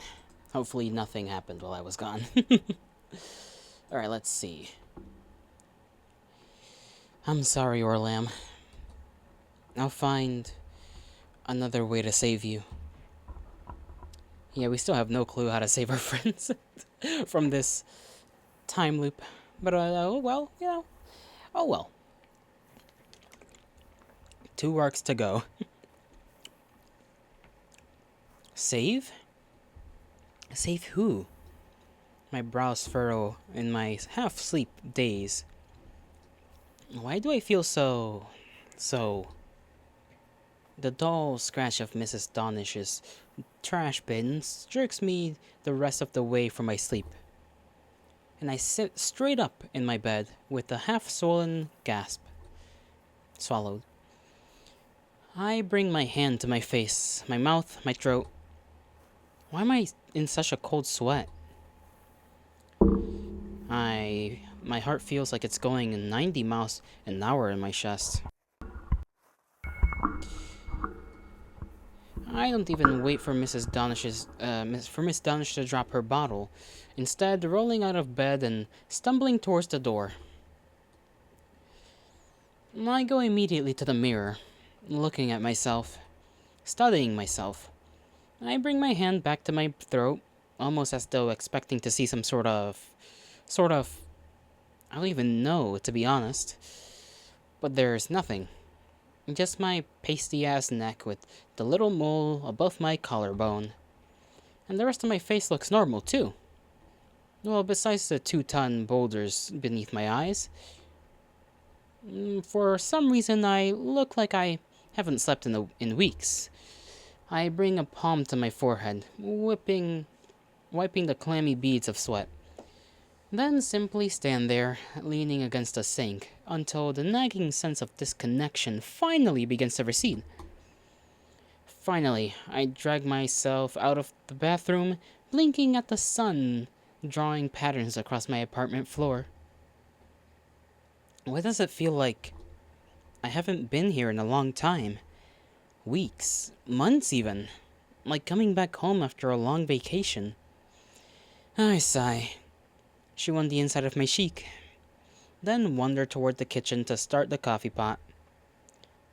Maybe some caffeine will dissipate the aura of unease clouding my heart. Once the pot is brewing, I pull out my box of chocolate rice snappers and fill up a bowl. But when I raise my spoon to begin my feast, my appetite suddenly recedes. I stare down at the quickly moistening nubs of puffed rice. The sight makes me nauseous. The thought of eating anything is somehow repulsive. With a gurgle in my stomach, I pour the bowl into the sink, watching the slimy dregs swirl down the drain. I carved out this one myself, you know. The words poke and claw at the back of my brain, like a spider uncurling itself from a hole. I wanted to make sure it was done perfectly. My breath hitches. My head shakes. Bite down on my tongue, willing away the feeling of dread crawling up my midsection. Finally, I snap on the faucet to rinse everything away. Out of sight, out of mind. I rub at my face and pour myself a cup of coffee, then head for my desk. I stand there a moment, just looking at it. Looking at my keyboard, looking at my monitor. I have work. I have to do work. I have deadlines, projects due. But I don't care. I walk over to my couch instead and slump down on the cushion. I'll work eventually. Maybe I'll just take a little time first to clear my head. I take a sip of my coffee, then another. I stare at the black screen of my television. My shelves of games and DVDs, my ceramic pumpkin candle holder that I never put away after last fall. I take a third sip. What am I waiting for? I don't know, but I'm definitely waiting for something. My mind drifts to Orlam for some reason. I hope he's okay. I catch myself. Why wouldn't he be okay? I just saw him yesterday, didn't I? And he was fine. Completely fine. Just fine. So I give myself a shake, snap myself out of it, and go back to my staring. I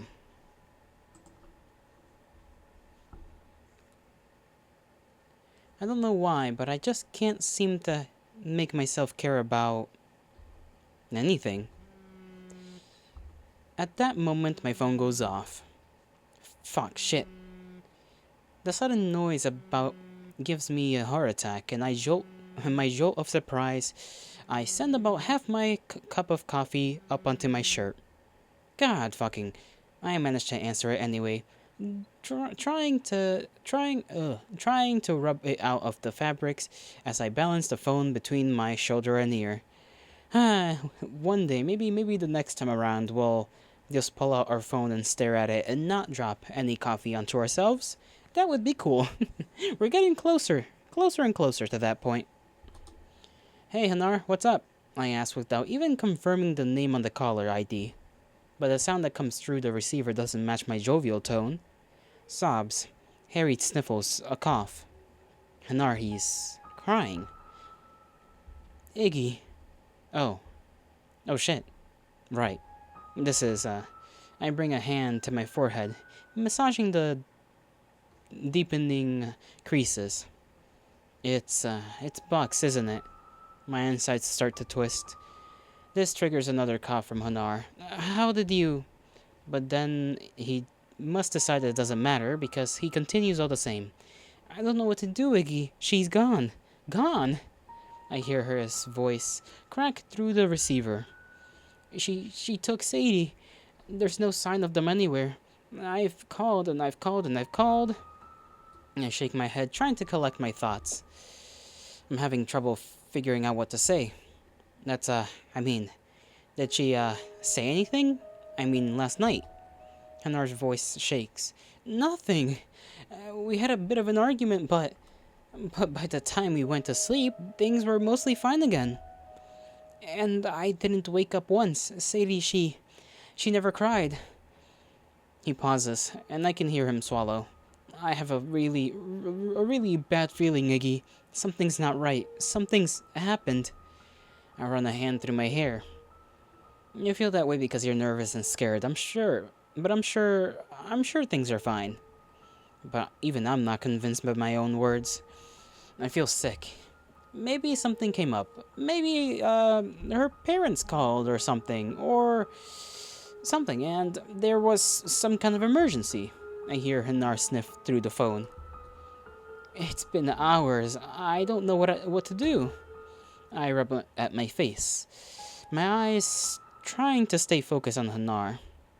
What do I say? What can I say?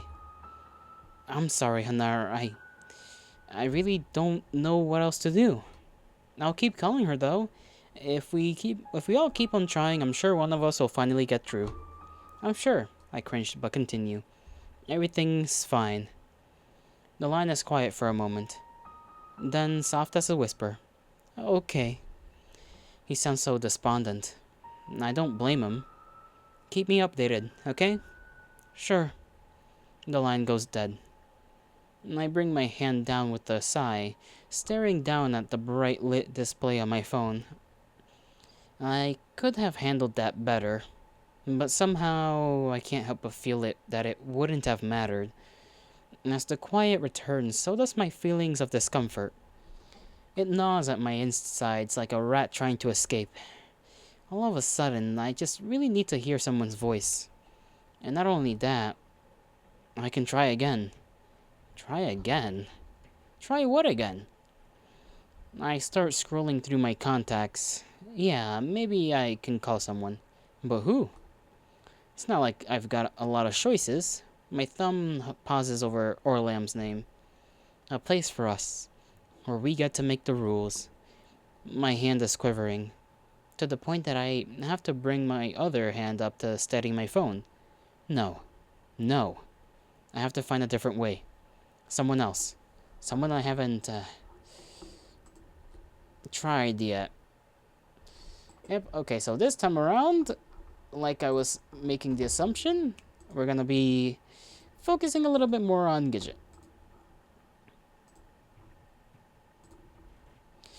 I swallowed down to Gidget, I scrolled down to Gidget's name in the list, but I can't seem to bring myself to tap it. All I can see in my mind is the back of her head, her blonde hair swishing as she storms away from me. I can never seem to say the right thing with her. Listen, okay, that was first arc, and I flipped the coin to be fair on that decision when I made that joke. It was not my choosing. Which is a shame, really. We used to be such good friends. I chew on the inside of my lip as the white font of her name on the screen burns its way into my retinas. What if she's still upset? What if she doesn't even want to talk to me? Maybe I'll just end up making things worse. And yet, something tells me things have already gotten worse. Much worse. Multiple times. The back of my neck tingles, almost as though someone is running their fingers up my skin. Ew, that's weird. And already clammy beads of sweat are forming along my hairline. And I shake my head. No, not again. I've gotta call her. I've gotta try something. Anything. And I'm running out of options at this point. I take a deep breath, then press my thumb pad against the screen. The phone lights up, and I bring it to my ear. 1 ring, 2 rings, 3 rings. I furrow my brows as I wait, and am just about to give up when the line abruptly connects. Iggy? Gidget's voice crackles through the receiver. She sounds confused. That makes 2 of us, I suppose. Hey, what do I say? I don't know. What am I even doing? I swallow. How are you? I grimace. I sound like an idiot. There's a pause.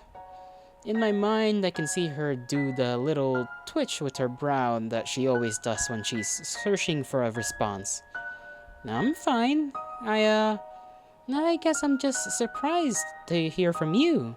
You, never call me. I scratch at a spot on my forehead. She has a point. I never call, well, anyone.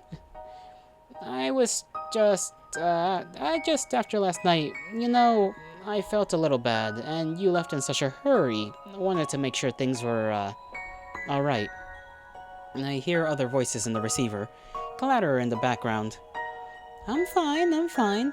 Then, it's not your fault, Her voice, trails off, leaving a long silence in its wake. And finally, anyway, don't worry about it. I'm doing better today and got some sleep. I'm just trying to distract myself. A laugh.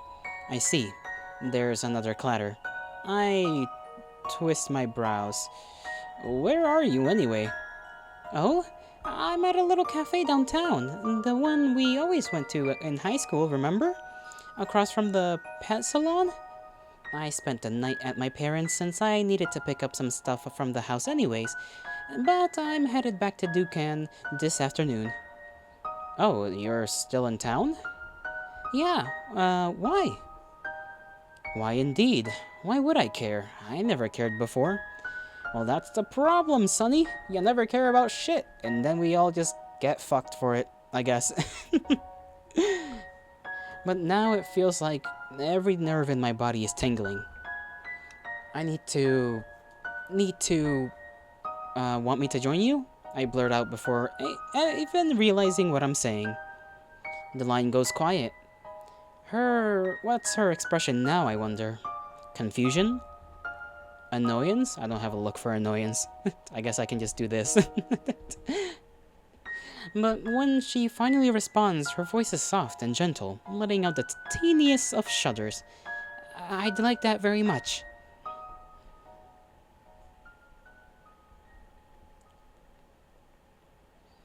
And the beginning of Arc 4. Yippee!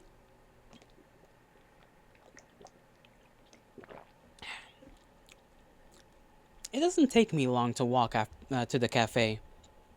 The downtown area is only 15 minutes from Brookside, though my hesitant pace turns it into about 20. By the time it's by the time I make it there, my feet are stumbling nervously over each other, and my hands are shoved into the bottoms of my pockets so deep I might as well be digging for gold. Or lint. It's about half full. A couple of people in line, a couple of people seated at the tables. A feeling of strange nostalgia washes over me as I stand in a doorway. But the sight of Gidget's hair the glinting beneath and hanging. What the hell am I reading? But the sight of Gidget's hair glinting beneath the hanging bow snaps me out of it before I can fully succumb to my memories. There we go. I meander over to where she's seated out at one of the small tables toward the back. She has her laptop out and is typing away, so intent she doesn't even notice me at first. Okay, what's gonna be the thing here? Say something witty or do something silly to surprise her. I have no clue. Let me stand up and think about it as I grab my coin.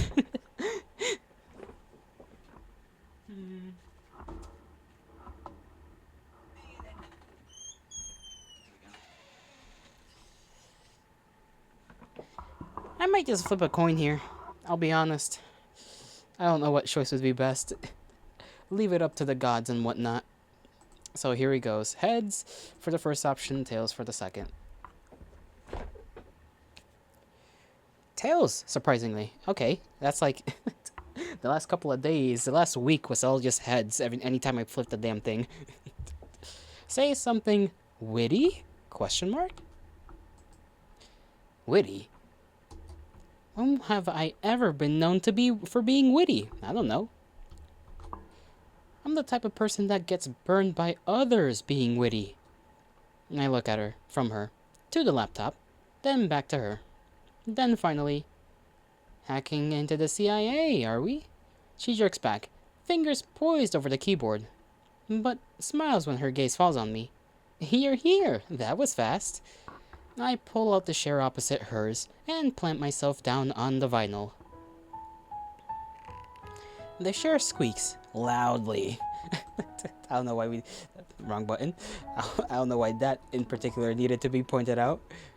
Well, you know me, I say, trying to mask my embarrassment. Cat-like reflexes and all that. She laughs. A cat on the last legs of its life, maybe. I blink, glance around, taking the patrons. Taken Gidget looking at me from across the table. The near empty coffee mug next to her laptop. Yuki Hiltadi was about to write a silly comment, but looks like you will be disinfecting your arm instead. You started writing a message and your cat got scared off the air conditioner and tried assassinating you. What the hell? Yuki, no, your cat. What scared your cat? Was it a sound that was made? Like, you make sure you disinfect that arm for sure. Don't want any nasty stuff. Air conditioner sound? Of course. Cats are so funny. So scaredy. Kitty.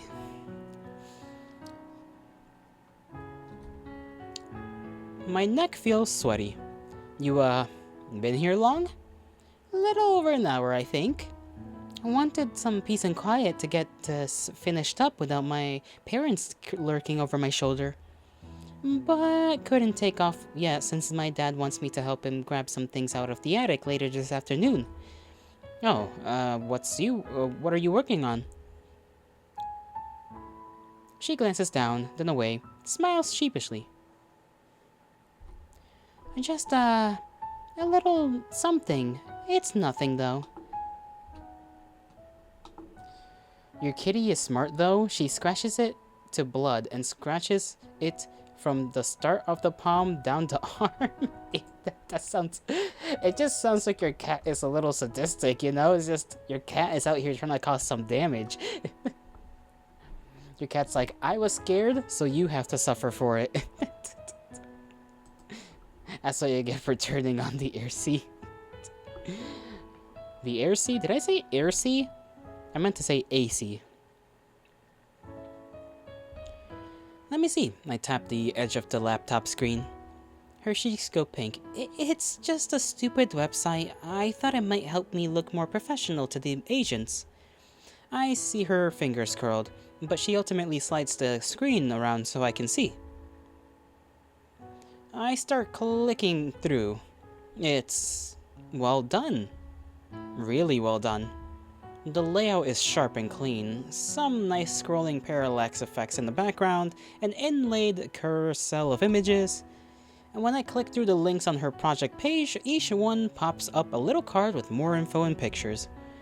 She's even got the makings of a login option for repeat bookings. This is nice, I muse, my fingers clicking away as I navigate the various links. What do you use? React? Yeah, I switched over from Angular and I haven't looked back. I laugh. I think so. It's not done yet. There's some parts of it I don't really like. She watches me for a moment. Then her brows arc. Oh, since you're here, would you mind looking at something? She scoots her chair over with a couple of ear-wrenching squeaks so she can see the screen. I wanted to set up a little chat window in the corner, right? Can double as like an FAQ. I forgot how to say Q for a second. An FAQ. And also if they want to just leave a quick inquiry, you know? And so I was trying to get a database set up on Firebase, but for the life of me, I haven't been able to get the API to connect. She grabs my hand that's still holding the mouse and clicks back into VSC code. These are words I don't understand. The touch startles me for a moment, and my gaze jumps down to her fingers over mine, to the way they sit softly atop the back of my hand, to the way her middle finger arches as she scrolls with the wheel. My cheeks grow warm, but I turn my eyes back to the screen all the same, Gidget now pointing at the section in the code. I realize she's been talking, but I haven't been listening. Wait, where? I say with a blink. Here, see? I've got the API key here in the config variable, but for some reason it's giving me an error when I actually run it and try saving it to the state here. She taps the screen. My gaze flicks between the lines of code. I haven't used Firebase in a while. I'll need to get my bearings here for a sec. Of course, right. She pulls her hands away, sticking them on her lap. Then sucks her top lip in between her teeth. Eyes wide and blinking like some kind of spooked owl. It's the same look she used to give me all the time back when we spent hours after school on the computer lab trying to figure out some piece of code or another. Usually she'd broken something. And oftentimes on purpose. The sight of it stops me for a second and I just look at her. What? I stifle a laugh, but a smile all the same, my brows arcing in amused interest. Nothing. What? Just you. What's that supposed to mean? I whistle innocently and begin clacking away noisily at the keys. Iggy Maxwell. Oh no, she's pulling out the fucking last name. And that is my name. I scroll up a few lines, looking for the telltale sign of Gidget's handiwork. And I find it in the string of garbles, numbers, and letters making up the API key. 199Y. Completely innocuous to everyone but me. My grin widens, but I hide it under my hand with a cough. Yes, I see what's going on here. The code is infected. Very infected. Gidget bites down on her bottom lip in an attempt to contain her own laughter. Oh no, Doctor, what could have gone wrong? She brings her hands to her cheeks in Falk's terror.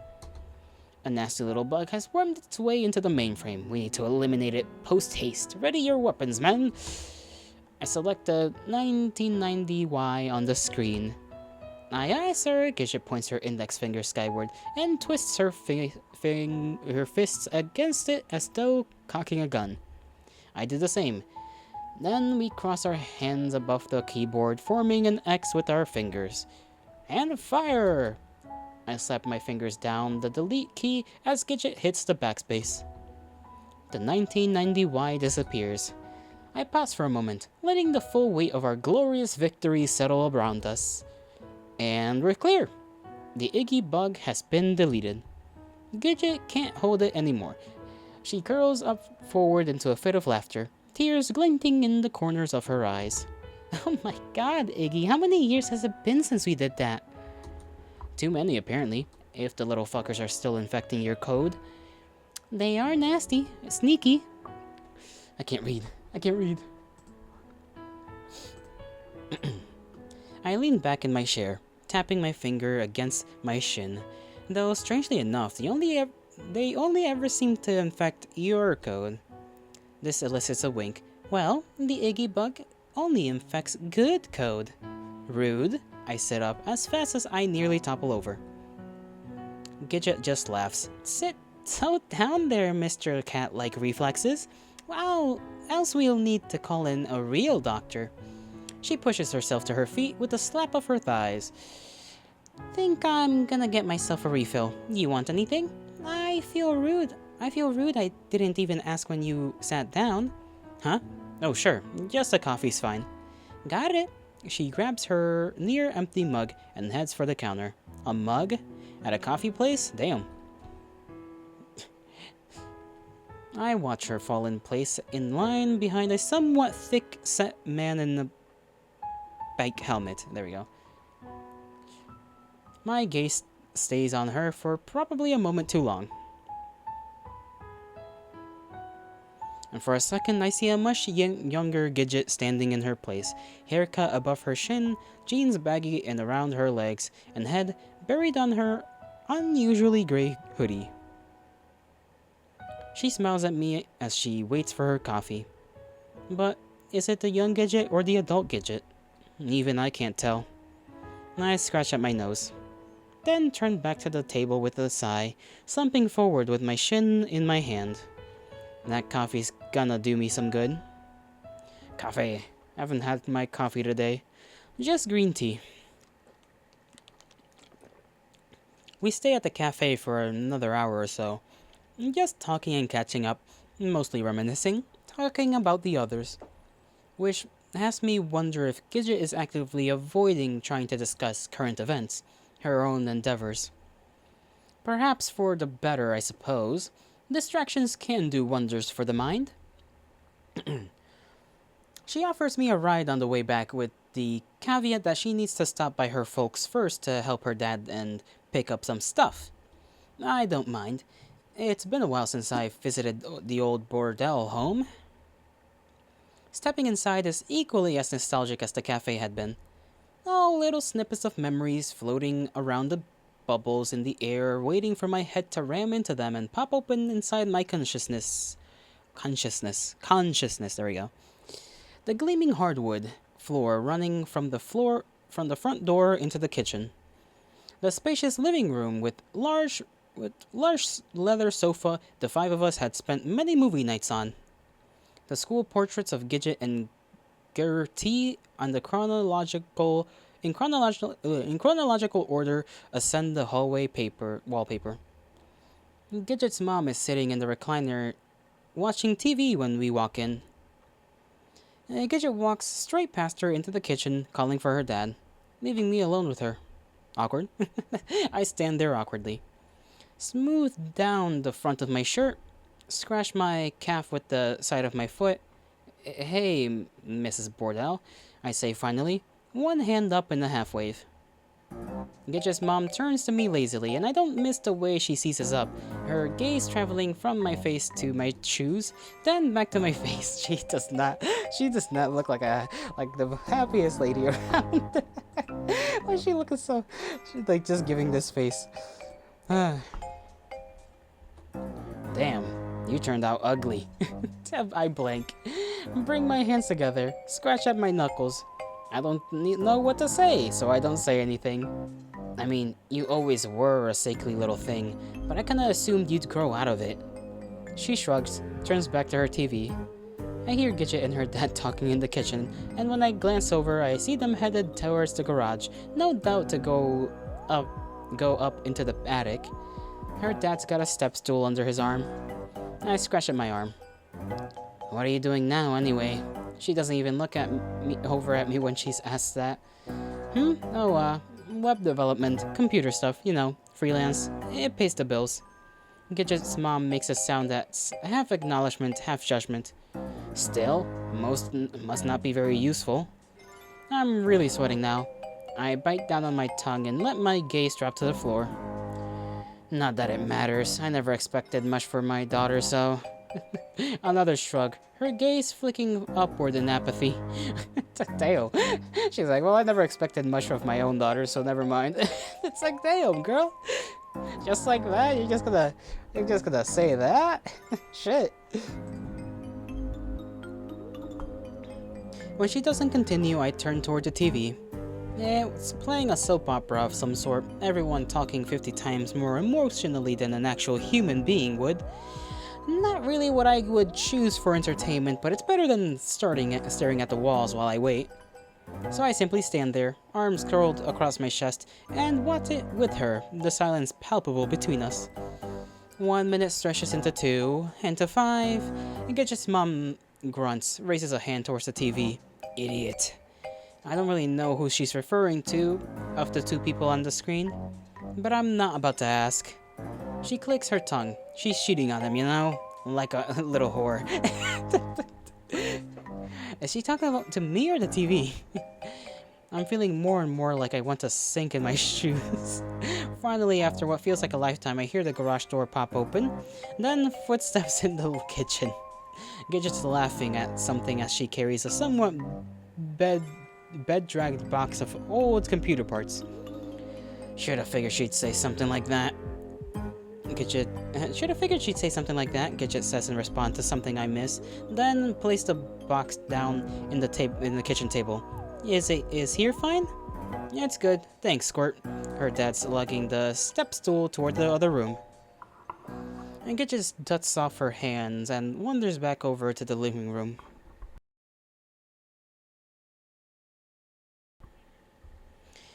That should be it, Iggy. Sorry for making you wait. And then when she sees the TV, oh god, not this. I can't believe you still watch this.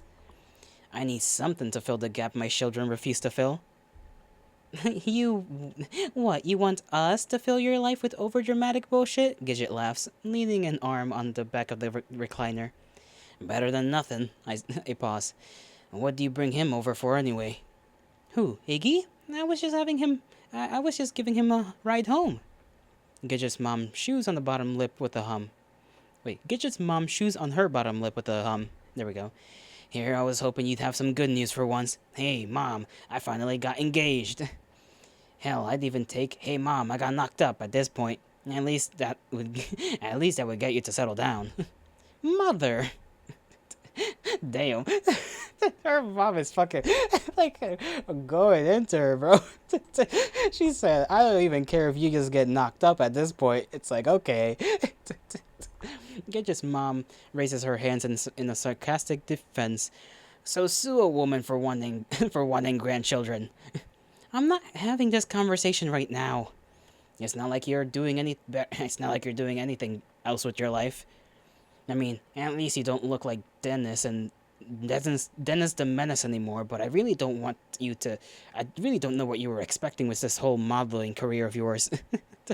Her mom is based. She's very straightforward, yes. Maybe try losing 20 pounds first. Damn.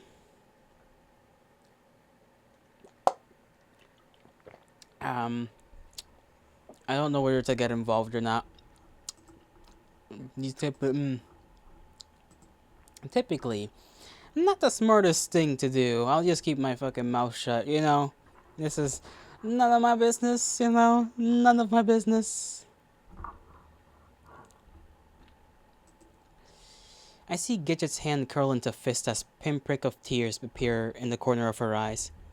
This clearly hit a nerve, and seeing Gidget's face makes my heart twist. But somehow I can't bring myself to say anything. This isn't my business. Is it? Gidget shoots me a look of hopelessness before jerking away with a shamed wince. I don't even know why I come home anymore, she shouts, twisting on her heels, starting for the door. Come on, Iggy. I look back and forth between Gidget and her mother in abject stupor. Her mom simply gives a little shrug and goes back to her watching her soap. Bye, I say not at all awkwardly before scuttling off after Gidget. I reach her just as she shoves open the front door, and I give a fluttered yelp as it flies back in my face. Maybe not the best choice, but you know.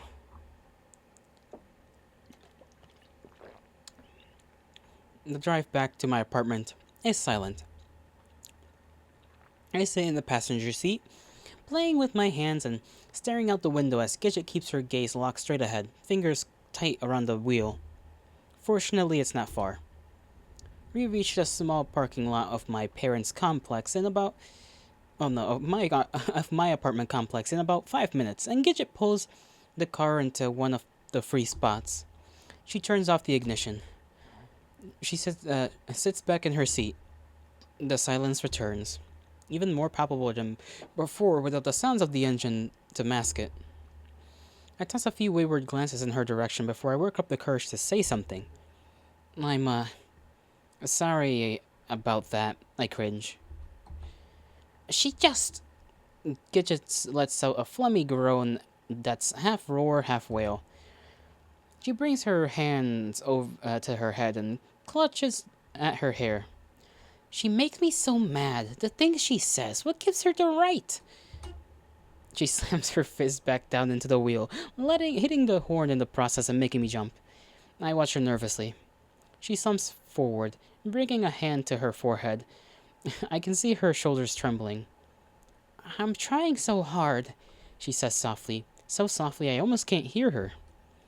I glance down at my lap, and the hair on my arms is standing up, and a big cold stone feels like it's settled down in the deepest recesses of my bowels, a heavy weight dampening my spirits. I bring a hand up. I reach toward her, pull back, wince, then finally rest it softly on her shoulder.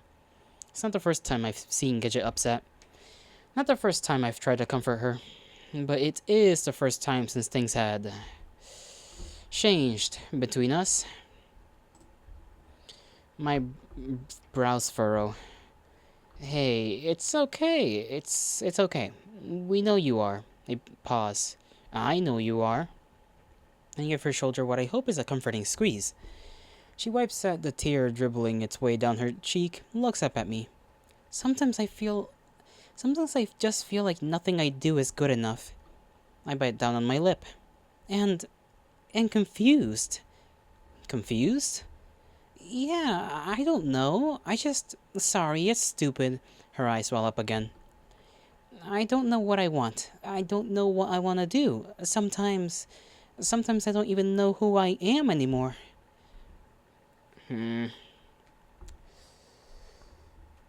Uh... Well then. I don't know whether to dig or to just be empathetic. You know? Be sympathetic, I mean.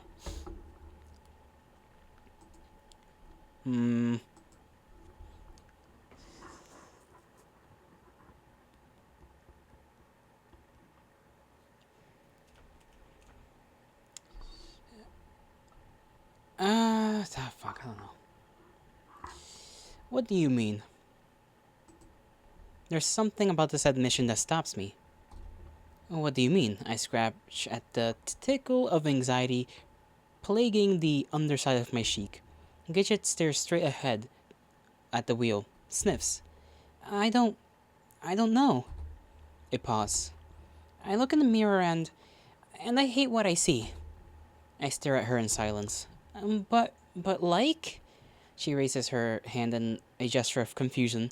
Everyone else, they seem to like me better? At first, I loved it. I loved the attention. I loved people loving me, paying attention to me. No more snide comments from my mom about putting me on what not to wear. No more offhanded suggestions from my grandpa and grandma about how my eyes would look so pretty with some mascara. And getting compliments about how pretty I look. Not getting made fun of not getting made fun of anymore. She rubs at her arm with a cringe. But inside, her gaze falls, and I see her clench her eyes shut. I don't know. I just don't know. I find myself at a loss for words. So rather than saying anything, I pull her in against my side, resting my head against hers. And we just sit there, my cheek mashed against her hair, her shoulders trembling ever so slightly. I can see her playing with her fingers atop her thighs, pushing first one finger back, then the next, then switching hands and repeating the process anew. You know what? I finally say, phlegm crackling in the back of my throat. I'll always be there for you, right? No matter what you do. A sniff. I feel her twitch. Then suddenly her body goes strangely tense. I pull away. What's wrong? Her face has gone red, and I can see her lips trembling. She swallows. Then in the next instant, she leans in forward toward me and brings her lips against mine. Well, at least this is like a more normal situation in which this has happened instead of the previous situations, which I guess every time we do a loop technically never happened because that's how time works. So I freeze. I'm not sure I even register what's happening at first. Only that Gidget is there, and I can't breathe and I can't breathe and fuck if my heart doesn't quickly go into overdrive as I hyper focus on the soft feeling of her lips. It doesn't last more than a few seconds. She quickly pulls away, brings her hands to her cheeks in what looks like sheer panic. Her face a brilliant shade of crimson. Fuck, she says. Then, fuck, oh god, I didn't mean to, fuck. She starts slapping her palms against her forehead. I feel my own body unclench, muscles untwisting, as I sink against the back of my car seat. I just stare at her, eyes wide and blinking. I must look like a deer in the headlights. And I can't even form the words. What are What are words? Good question. The concept of speech has been lost on me. So real. So real. I'm so sorry. Oh my god. She practically curled in on herself now, gaze fixated on her lap. We must sit there like that for a solid 60 seconds, neither of us making a sound before I finally shift in my seat. Say idiotically. I scratch at my neck. I'm probably about as red as Gidget by this point. I'm sorry. I don't really know what to say. I've never really thought about my wipe at my mouth. Gidget starts to panic again at this. She brings her hands up in harried defense, nervous grin tugging at her lips.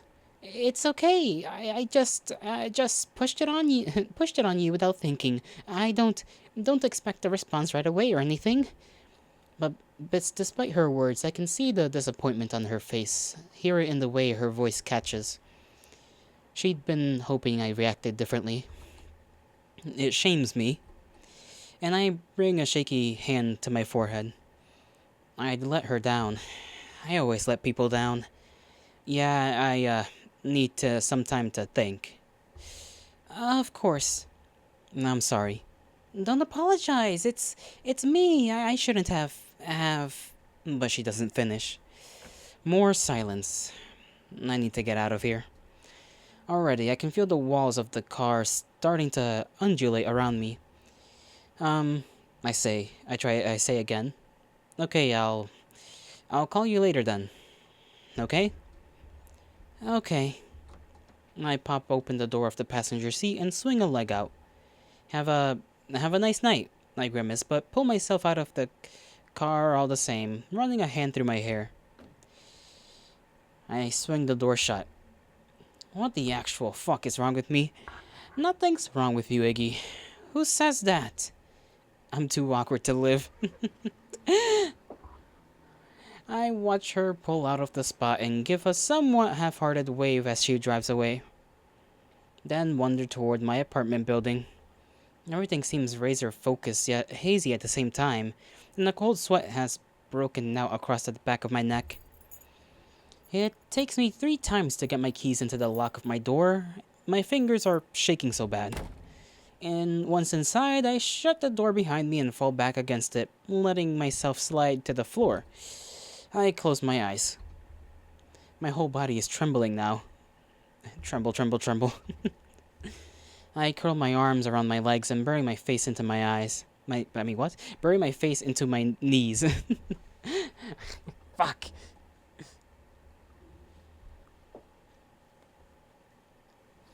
Nothing I do helps me settle down after that.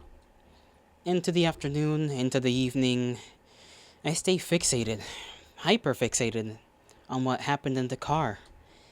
On that closeness, on her lips against mine, on that lingering disappointment tugging at her lips as she looked at me afterward. I don't get any work done. I can't. My head is too jumbled. I sit down at my desk, but end up just staring at the blank monitor for a good 15 minutes before I realized I haven't even turned on the computer. No, I'm not going to be able to focus at all. So I lie down on the couch, just staring up at the ceiling. Perfectly still despite the jumping jacks my intestines are doing inside my gut. Once the sun starts to set, painting the far wall in glorious fiery red, I decide to take a bath. Yes, that would be nice, wouldn't it? Steam the thoughts out of me. I let the tub fill as I scrounge around in the kitchen, desperately hoping I've got some alcoholic dreg somewhere. There's a near-empty bottle of rum in the back of the fridge, with about an ounce left coloring the bottom. Good enough. I grab it, and head back to the bathroom. The water feels amazing. It's been forever since I've taken a bath. Not really sure why. Guess I just don't ever think about it. Besides, maybe I should change that. Might do some good for the ever-growing pressure on my spine. The steam marbles in the air above the water, curling, twisting, floating up toward the ceiling, where it gathers in smoky clumps. I sink down to my shin and watch the water ripple around past my knees. What does she even see in me anyway? The thought pops in my head without warning. I frown. It's true, though. Gitcha is beautiful and sweet and optimistic. And I'm none of those things, that's for sure. I'm basically a living cadaver. Nothing but color-drained skin and bones. Hell, I can't even take care of myself. I couldn't imagine being somehow responsible for another person's well-being in addition to my own. I rarely even leave the house, just plunking away on my keyboard while Gidget's out there chasing her dream. Her dream. Another frown. I don't know what I want. I don't know what I want to do. Sometimes I even don't know who I am anymore. I don't know who I am anymore. I'm making too much money.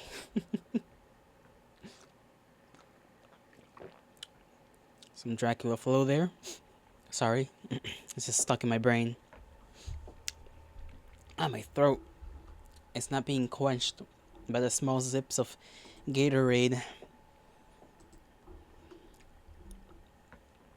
I scratch at the mole on my thigh, then reach up for the rum.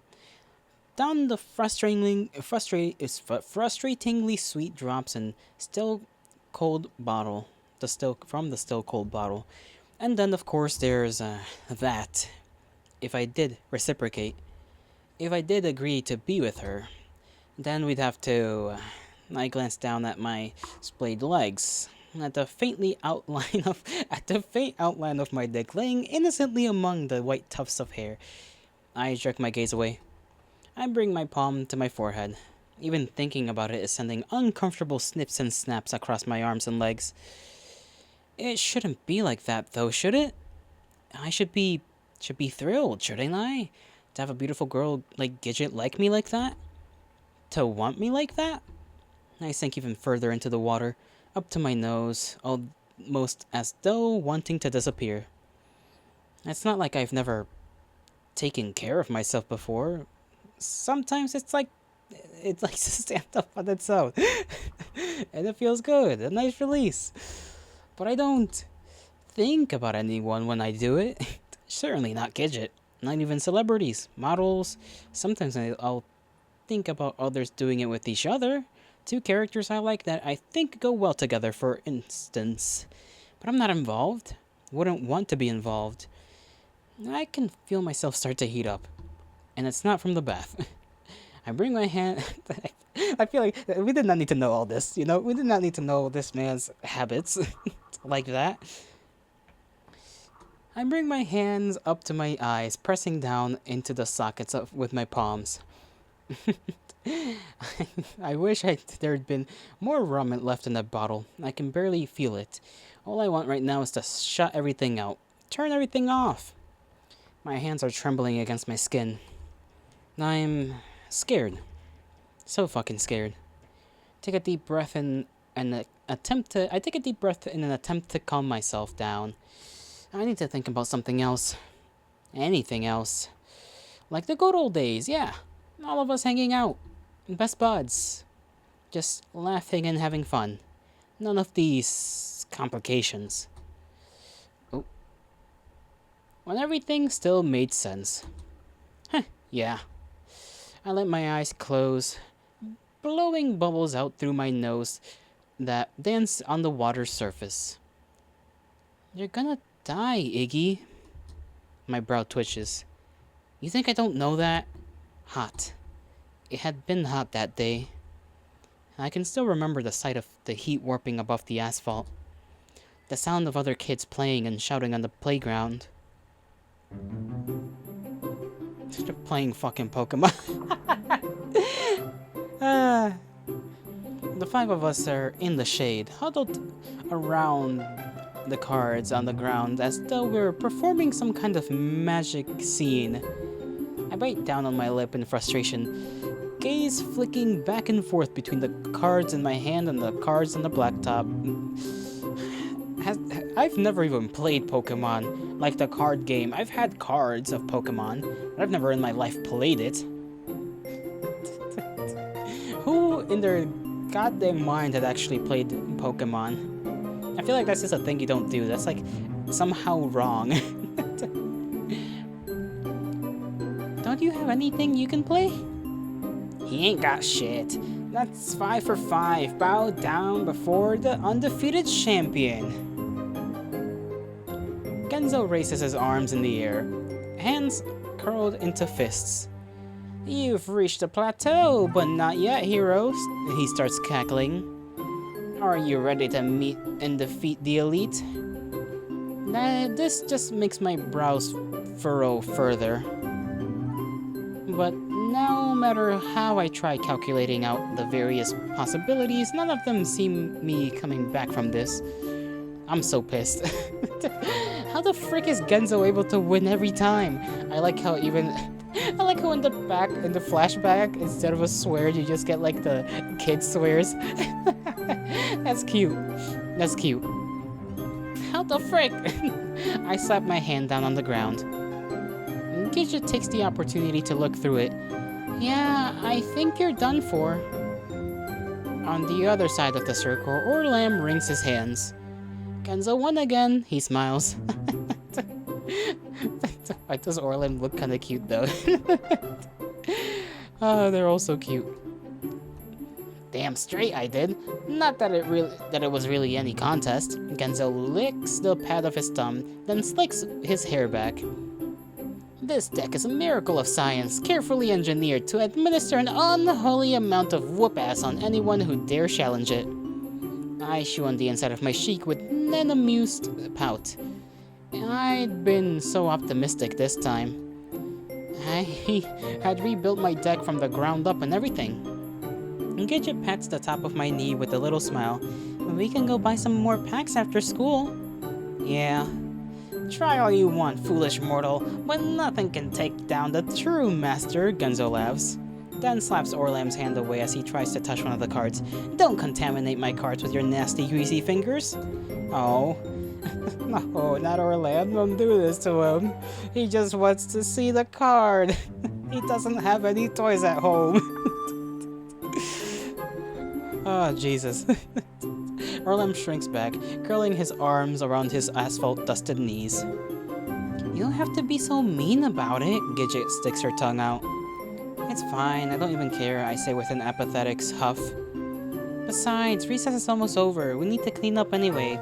I start picking up my cards and gems and packing them away neatly in my little carrying case. Come on, the bell's gonna ring. But Genzo isn't listening. He's got his hands in the air, fingers curling in and out menacingly. Damn, I'm in a good mood now. Feel like strangling something. A laugh. Come here, Orlam. Oh no. He pounces. Orlam yelps. I ignore them, turning instead towards Gidget when she stands up next to me. I'm gonna run to the bathroom. I'll go too. I push myself to my feet, dusting off my knees. I hear one of the teachers blow their whistle as we walk away, followed by a shrill, "Boys!" directed at Genzo and Orlam. Just blowing a whistle like rambunctious little entities just messing with each other. Mostly Genzo. Just fucking with Orlam. Oh no.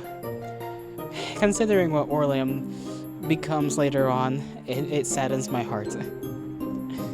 Gidget and I round the corner, headed towards the door labeled leading back inside to the hallway with the bathrooms. Don't let it get to you, Iggy, Gidget says with a little smile, giving my shoulder a pat. He's just being a brat, like usual, she rolls her eyes. Yeah, like I don't know, I laugh. The air turns instantly cool when we're back inside, and I wipe the sweat on my forehead. It takes my eyes a moment to adjust. I can feel that feeling, the feeling of going into a building like this. Just being like, yeah, it's finally cool again. Instead of being in the blazing heat of the sun.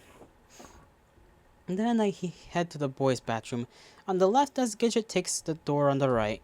I'm just about to disappear inside when I hear voices and stop. Aren't you using the wrong one? A snicker. And I poke my head back outside to see two boys accosting Gidget, their hands to their mouths in stiff laughter. Yeah, you're not a girl. No one knows what you are. More laughter. Gidget's brows furrow and she takes a menacing step towards them. Just shut up. I am a girl. You sure about that? Yeah, let's see your pee-pee. What the fuck? Definitely a thing. I bet you don't even own your own any dresses. Leave me alone. I hear Gidget's voice crackle. I step back into the hallway. Hey! The two boys yelp and scuttle backwards. Oh no, it's his boyfriend. Leave her alone or I'm calling the teacher. This sends them into another fit of laughter. Whatever, freak. But they do leave, still snickering as they dart toward the outside door. I watch them until they disappear, then turn back to Gidget. She's just staring at the ground, shoulders slumped. They're just jerks, don't mind them. Yeah, but the earlier energy is gone from her voice. I don't know what to do, what to say. I run a hand through my hair. But my voice trails off into silence. I scratch my calf with the side of my foot. It's whatever. Come on, we need to hurry up or the bell's gonna ring, Gidget finally says, forcing a smile. She turns before I can say anything else, disappearing into the girls' bathroom. I can only watch as the door slam behind her, then wander off the other side, wander off to the other bathroom in silence.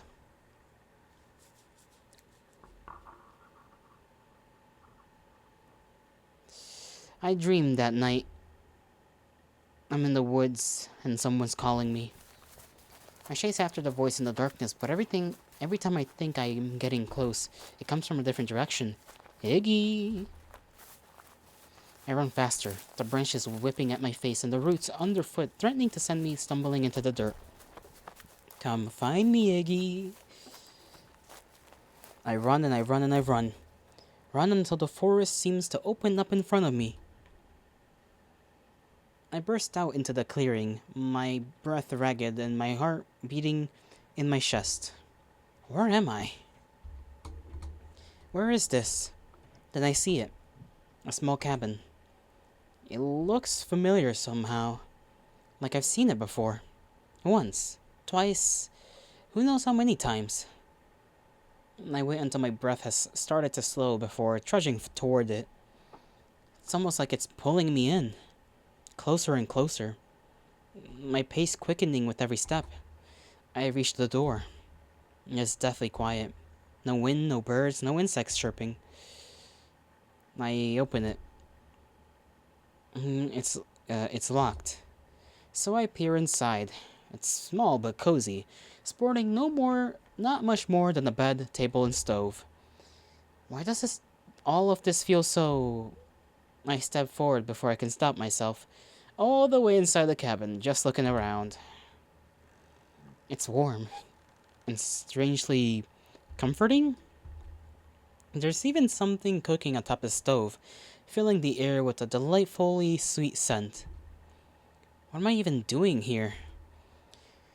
I look around, my gaze jumping from the stove to the bed, to the table to the bed. Something about the bed sends my insides into a twist, and I shake my head to clear my thoughts, jerking away. I look instead toward the back of the cabin, and that's when I notice it. A doll. Its small button eyes staring blankly at the floor as it hangs from a doorknob. Doorknob? I bring my gaze up. Yes, there's a door. Another door. How had I not noticed it when I first walked in? I'm here, Iggy. That's right. That's where I need to go. She's waiting for me. I take a step toward the door. Another. For some reason, my heart's thumping like crazy. It's like it's about to beat straight into my chest. And my fingers are trembling, shaking. And I'm almost there. I reach for the doorknob. Something scurries across from behind me. I spin around. My mouth feels so dry. So dry I can't swallow. I can't even breathe. Then, right next to my ear, a child's voice. So filled with pain and sorrow and deep-rooted despair, it's tough. It's as though I'll never be happy again. Please kill me, Iggy. I gasp and stir up. My room. I'm in my room. It's morning, and the sun is filtering in through the blinds to paint checkered stripes across my exposed legs, peeking out from the mess of gnarled, sweaty sheets. God damn. I bring my hand to my forehead. It comes away soaked in sweat. I try to remember what the dream was about, but already all I can latch onto are scattered hazy images. A lingering feeling of dread. I let my upper half sag forward and focus on the sound of birds outside the window. Good old reality. Oh, yesterday must have messed me up even more than I thought. With a little groan, I push myself out of bed and trudge to the bathroom to clean up. I spent most of the morning trying to work. I really need to. I do have a feeling that like disembodied voice is probably the infant, although it doesn't really make sense that they're talking in the first place because the kid Sadie is like baby, so unless Wonderland is just doing some like weird chicanery, I guess, in order to make this work. Or maybe it's not. Maybe it's like a metaphorical incarnation child of something. What it's meant to represent, I don't know. But it wants us to kill her. And it is a her. And the only her that's like little, that is in the real world, that we know of, is Sadie, Buxley's infant. So this does not bode well. It does not bode well, I might say. Repeatedly. It doesn't bode well. I need to get myself some water when the next hour comes around. Because holy moly. Oops. Sorry, I opened up something I wasn't meaning to do. There we go. After getting nothing done yesterday, I'm falling more and more behind.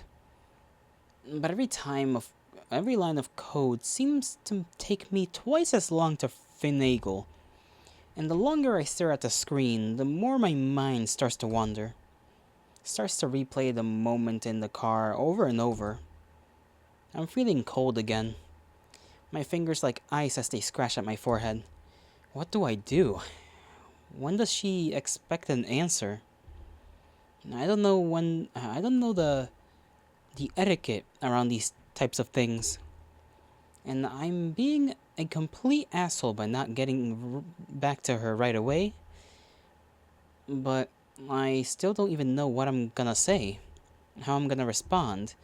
No matter what I say, things are never going to be the same between the two of us. For better or for worse. I rub at my eyes, check the time on my phone. It's already passing the latter half of the afternoon. I'm all of a sudden overcome with the urge to not be alone. Which is honestly weird for me, but right now my thoughts are eating me alive and I need something to help me from getting trapped in my own cycle of stomach-roiling angst. Maybe even someone I would talk to about this. Someone who might actually be able to give me some advice, work me through it. I pop open the contacts on my phone and scroll down to Genzo's name. If there's anyone who can help, it'd be Genzo. He always seems to have an answer for everything. He picks up on the second ring. Holy hell, who is this? Who is this? Some kind of demonic being come to covet my soul? Be gone! The power of Christ compels you and all that shit! Very funny. Genzo snickers into the receiver. Hey, I'm just saying, I don't even remember the last time you called me. So, you're either on your deathbed about to croak your last breath, or you've been possessed. And I'm not about to let some nasty-ass demon claim ownership over my dick. I don't respond. What do I say? My throat feels as tight as a vice. Genzo must notice my silence. Wait, what's wrong? Don't tell me you're actually dying. No, I wipe at my mouth. Turn my gaze towards the far wall. Do you want to hang out? Like, get drinks or something? The line goes silent. Dead silent. And I regret my words immediately. I must have said something wrong. I don't know what I'm doing here. What's a normal day to tell a friend that you need to talk? I feel myself starts to sweat. Sorry, did that come out weird? I just wondered if you wanted to hang out, because, like, I just feel like I really need to talk to someone all of a sudden, but, like, I know you're probably busy, so it's okay. In fact, just forget I even asked. More silence. Then finally, a laugh. Nah, it's fine. You're fine, Nix. Sure, I'd be down. When would I ever turn down my bestest best pal in the universe for drinks, eh? What about that place on Sherman? It's my usual spot. Easy for me to get home from when 3 sheets to the wind. Sure, I think I know where that is. Not that I've ever been. No, you wouldn't have. You wouldn't have, would you? Another laugh. The line goes silent again. I wait for him to continue. He coughs. Anyway, meet there in like an hour? Sure.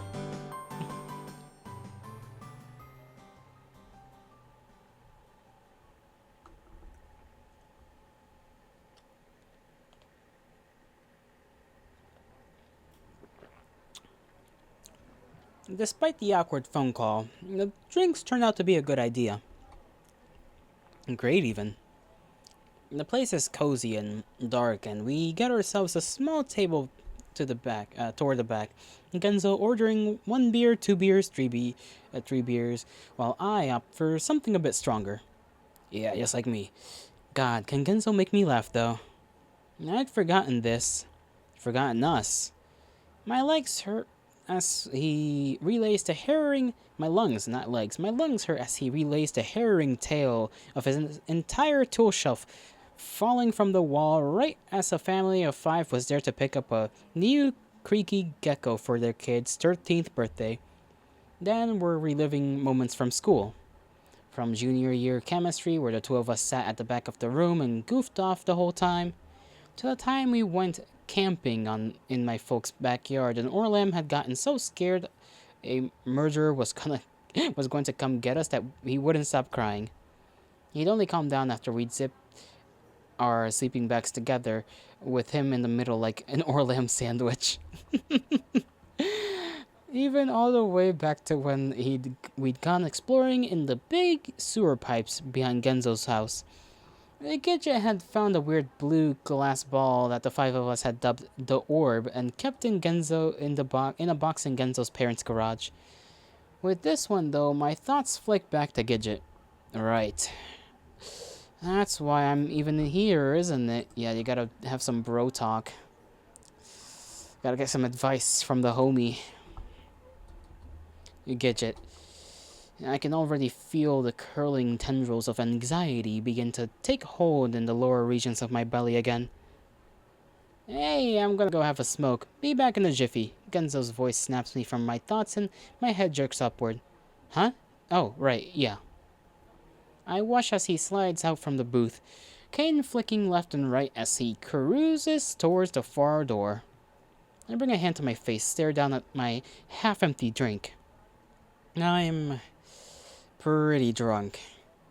And I can feel it in the heat overtaking my stomach and chest, and the way my gaze struggles to stay focused on one thing, and the way it mixes with the anxiety building in my stomach like a Molotov cocktail.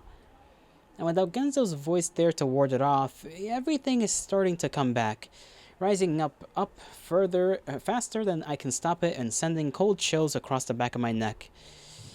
I need to tell him. Need to tell him now, or else I'll never get it out. At least that's what my brain is telling me. And so, despite the numbness in my fingers and the tremble in my legs, I push myself to my feet and start toward the door.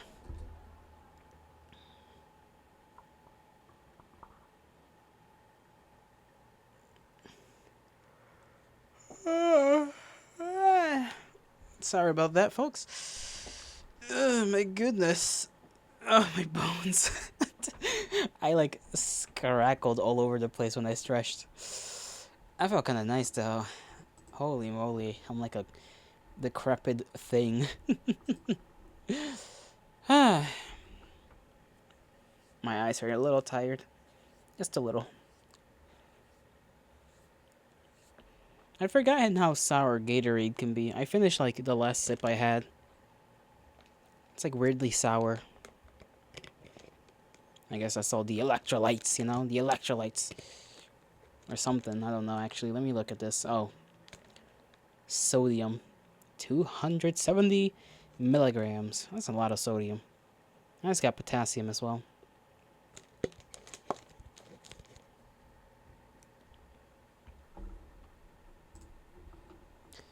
Genzo is sitting on a little bench around the corner of the building when I step outside. He looks incredibly small somehow in the darkness, cigarette smoke marbling above his head. When did it get so dark? Is it really night already? I stumble toward him. Genzo, my voice crackles with phlegm like some kind of newly arisen zombie. And I see Genzo's body jerk backward. His head spins towards me with a snap, cigarette practically falling from his lips.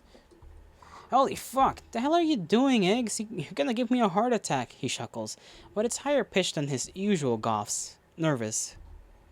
I scratch at my calf with the side of my foot. I can see him staring in my direction. Already my voice is failing me. I walk over to him, instead sitting down hard on the bench beside him. Everything alright? Maybe you had one too many in there. Another chuckle. He blows out a plume of smoke, and the smell gathers in my nasal cavity, charred and burned. Can I tell you something? He goes quiet, and I swear I can hear him swallow. I mean, sure, of course. You can tell me anything, eh? You can always tell me anything, eh? I lick my lips, rub at the spot on my pants. Then finally, Gidget kissed me. Silence.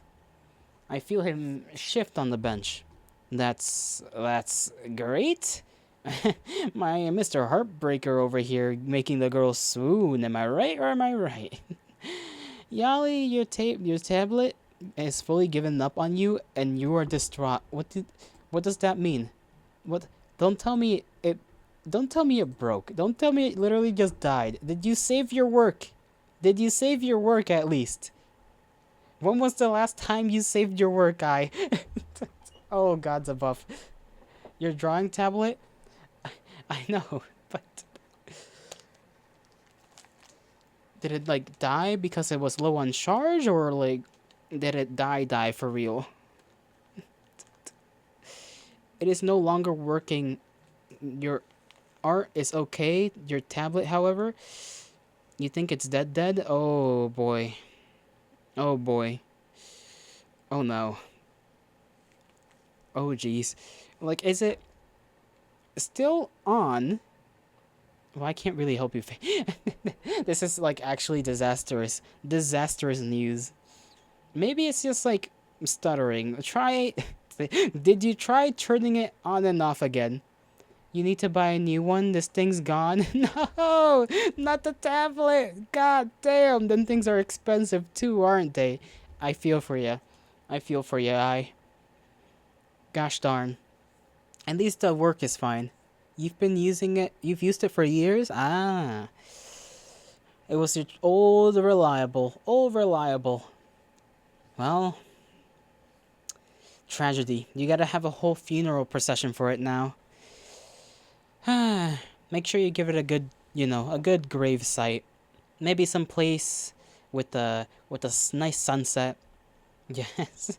Parisi, this boy hung on for dear life and said no more. Well, at least you got a good amount of work out of... At least you got a good amount of years out of that. I wonder why it would just suddenly die like that, though. That's so weird.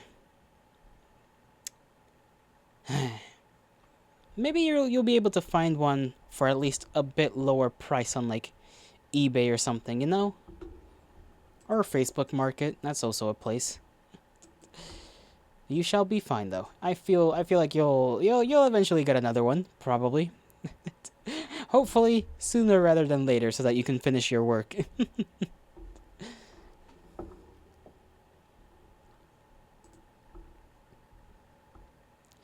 What a tragedy. I know, just sad.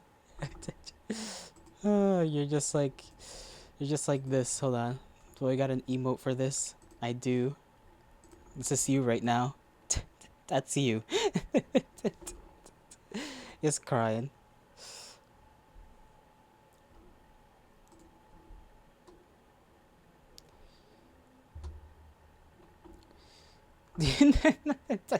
Literally you. Literally your emote. You're weeping. Weeping tears. I must go do things. I'll be right back.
I am back. I just had to get myself some water and get food ready, put it in the thing, so that my brethren may consume some nutrition. Now, where were we? Let me take a little sip first.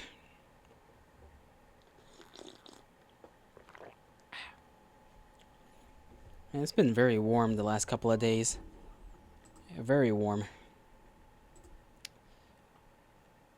I don't know if it was today that it was supposed to be like 100 and something outside, or if it was yesterday. One or the other.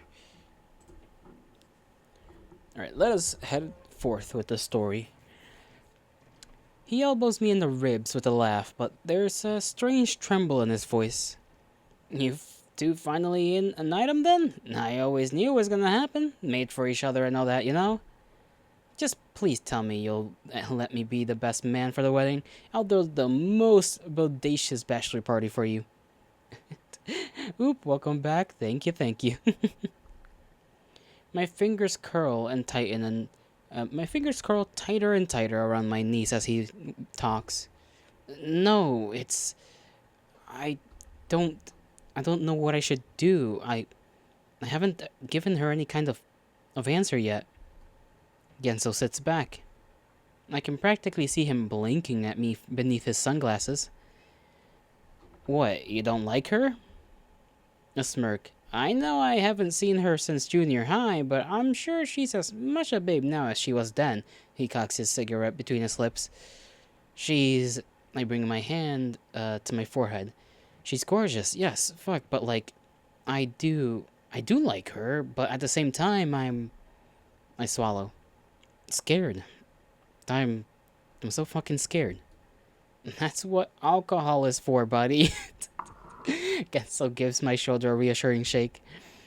A nice dinner, bottle of wine, then bingo bango, lust sweet caress shall handle the rest. Even someone as socially inept as you can't screw that part up. I'm starting to shake now. My fingers are trembling. I clutch at them and attempt to calm them down. That's just it. Why is this so difficult? I don't want to do that.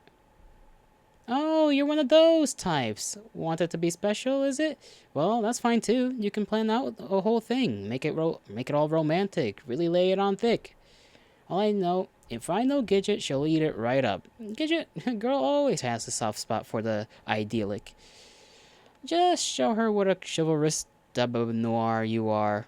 Then it doesn't matter how bad you perform. You get what I mean? He snorts in laughter. Taps the ash off his cigarette. No, I clench my hands in my hair, cheeks burning. I don't want to have sex. The last two words echo in the night air, pulsing on and off, again and again. And my fucking heart, it's gone into overdrive. I can feel it in my arms, my legs, my hand, my head, and my eyes. Somehow, in that one blurred phrase, I finally managed to verbalize the confusion and fear that had been strangling me for I don't know how long. It surprises even me. And that's what it had been all this time. So simple, and yet so fucking terrifying at the same time. I just sit there, holding my breath, waiting for Genzo to say something. It feels like forever, the silence just weighing down on my shoulders. Then, finally, his voice cracks and he asks softly, at all? I shake my head. Thoughts so jumbled that I forget for a moment that he can't see me, then follow it up with, I don't think so. Genzo lets out a sort of half grunt. I see his gaze turn upward, almost as though he's looking at the sky. Huh, he says after a moment. My eyes start to burn and I feel hot tears welling up in the corners. There's something wrong with me, isn't there? A sniff. Gidget will never want to be with me once she knows. She'll hate me. Hey, don't do that. Don't say that. But now apparently the floodgates have been opened because the tears start streaming down my cheeks. I'll never be able to make her happy. I'll never be able to make anyone happy. No one would want to be with someone like me. My body crumples in on itself, and I let myself fall on Genzo's shoulder. Genzo's body goes rigid against mine. Yeah. I don't know.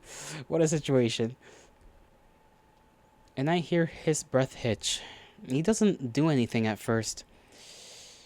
Then, ever so gently, he puts his arm around my back, fingers curling around my waist. He gives me a reassuring squeeze. Don't say that, he says so softly I don't hear it. He presses his cheek into the top of my head. It's a comforting warmth. Comfy, guys. And I feel my chest start to unclench itself ever so slightly. I sniff. What do I do? Genzo sighs. It takes him a long time to respond. I can see his knee bouncing, the orange glow of his cigarette trembling.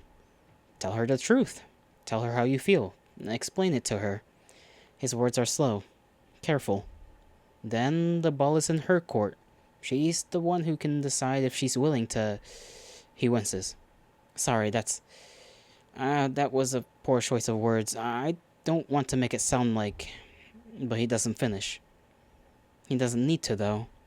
I know what he'd been about to say.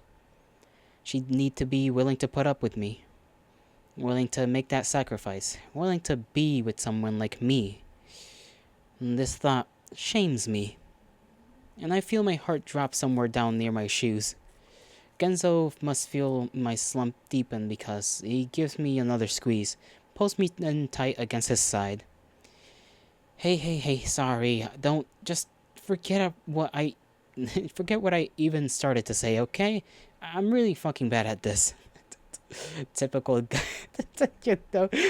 Feels so real. It's like when you and your guy friend are like having an actual fucking talk, it's like you don't know what the hell to say or how to say it. I would just say the fucking first things that pop into the old noggin, but like I've never thought about or like been in this situation before, or so I'm struggling to figure out how to say things. But that's on me, not you. I see him bite down on his lip. Look, if she loves you for the way you are, then she's the one for you. That's just straight facts. So his voice cracks. So just be open with her. That's all you can do in the end. Yeah. And while we're at it, Iggs, don't you ever say nobody's ever gonna be with someone like you ever again. You hear me? Because that's grade A bullshit. A fly guy like you don't need sex to bring all the ladies to the yard. If Gidget's not the one, you'll have a whole fucking conga line to dance to No Cock Rock with you. Dance the No Cock Rock. Okay. So just get that thought out of your mind before I have to slap it out myself. The things I read. Oh, Carrot, your writing is something else completely. I chuckle in spite of myself. It comes out as a sort of phlegmy hiccup. Okay. Oh, another questionnaire. Do we flip a coin this time, or do I just be a man about it and just pick an option myself? What shall it be? I'm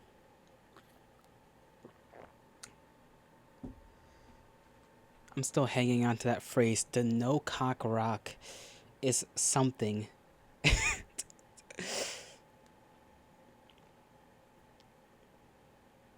Let's see. Flip a coin or shoes. Flip a coin or shoe. I'm gonna flip a coin on the choosing or flipping the coin option. So heads is coin, tails is I choose myself. I dropped it.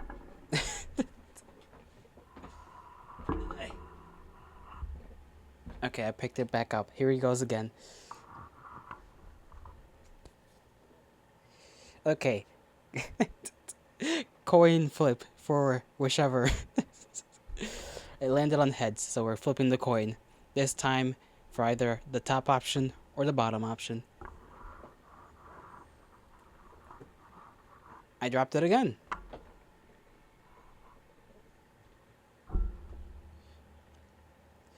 Okay, here goes nothing. Oh, why did I throw it so far? Third time's the charm. Third time's the charm. No, it's not, actually. It just went behind me. Okay, well... Where did it even go?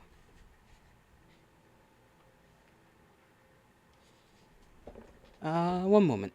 Somebody's, like, knocking on my door, I'm pretty sure.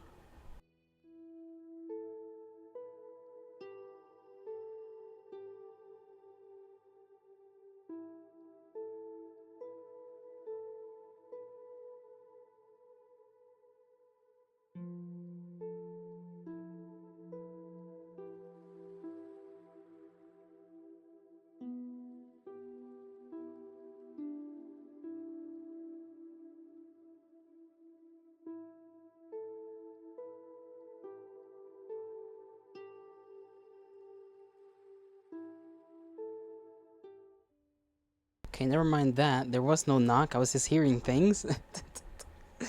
I'm going crazy, guys. I think I am going a little bit crazy.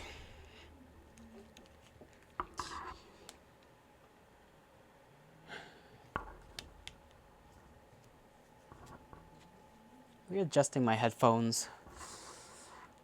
It's a little weird, considering you're like half broke. Okay, one more coin flip. If it lands on the ground, I swear to everything that's good, I might just explode on the spot.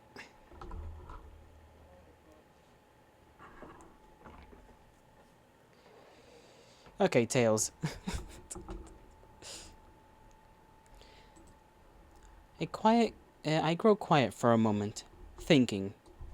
Then, do you think others will like me? Others that feel the same way. I feel Genzo tilt his head. Sure there are. I mean, there must be, right?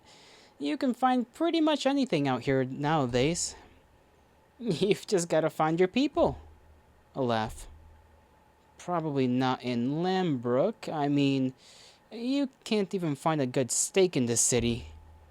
You're considered against the grain. Yes, you're considered against the grain here just for disagreeing about the weather. But I'm sure if you poked around the recesses of the internet, you'll find people. Others you can lament with your mutual aversions to the to the old in and out. Yeah. It grows quiet again. The two of us just sitting there on the little bench outside the Grub Pubs on Sherman Avenue. I sniff. I've never told anyone any of this before. And Genzo just laughs. Yeah, didn't figure. Yeah, because this guy doesn't talk to anybody. A pause. His cigarette has already burned clear down to the filter. Then he pushes his face into the top of my head. I'm glad he told me, though. Aw.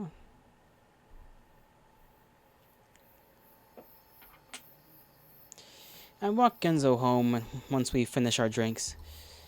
The street is strangely silent. Not a single car driving by. No voices or sounds from the surrounding houses. And when we reach the little path leading up to his apartment complex, I don't even see any lights on. Weird.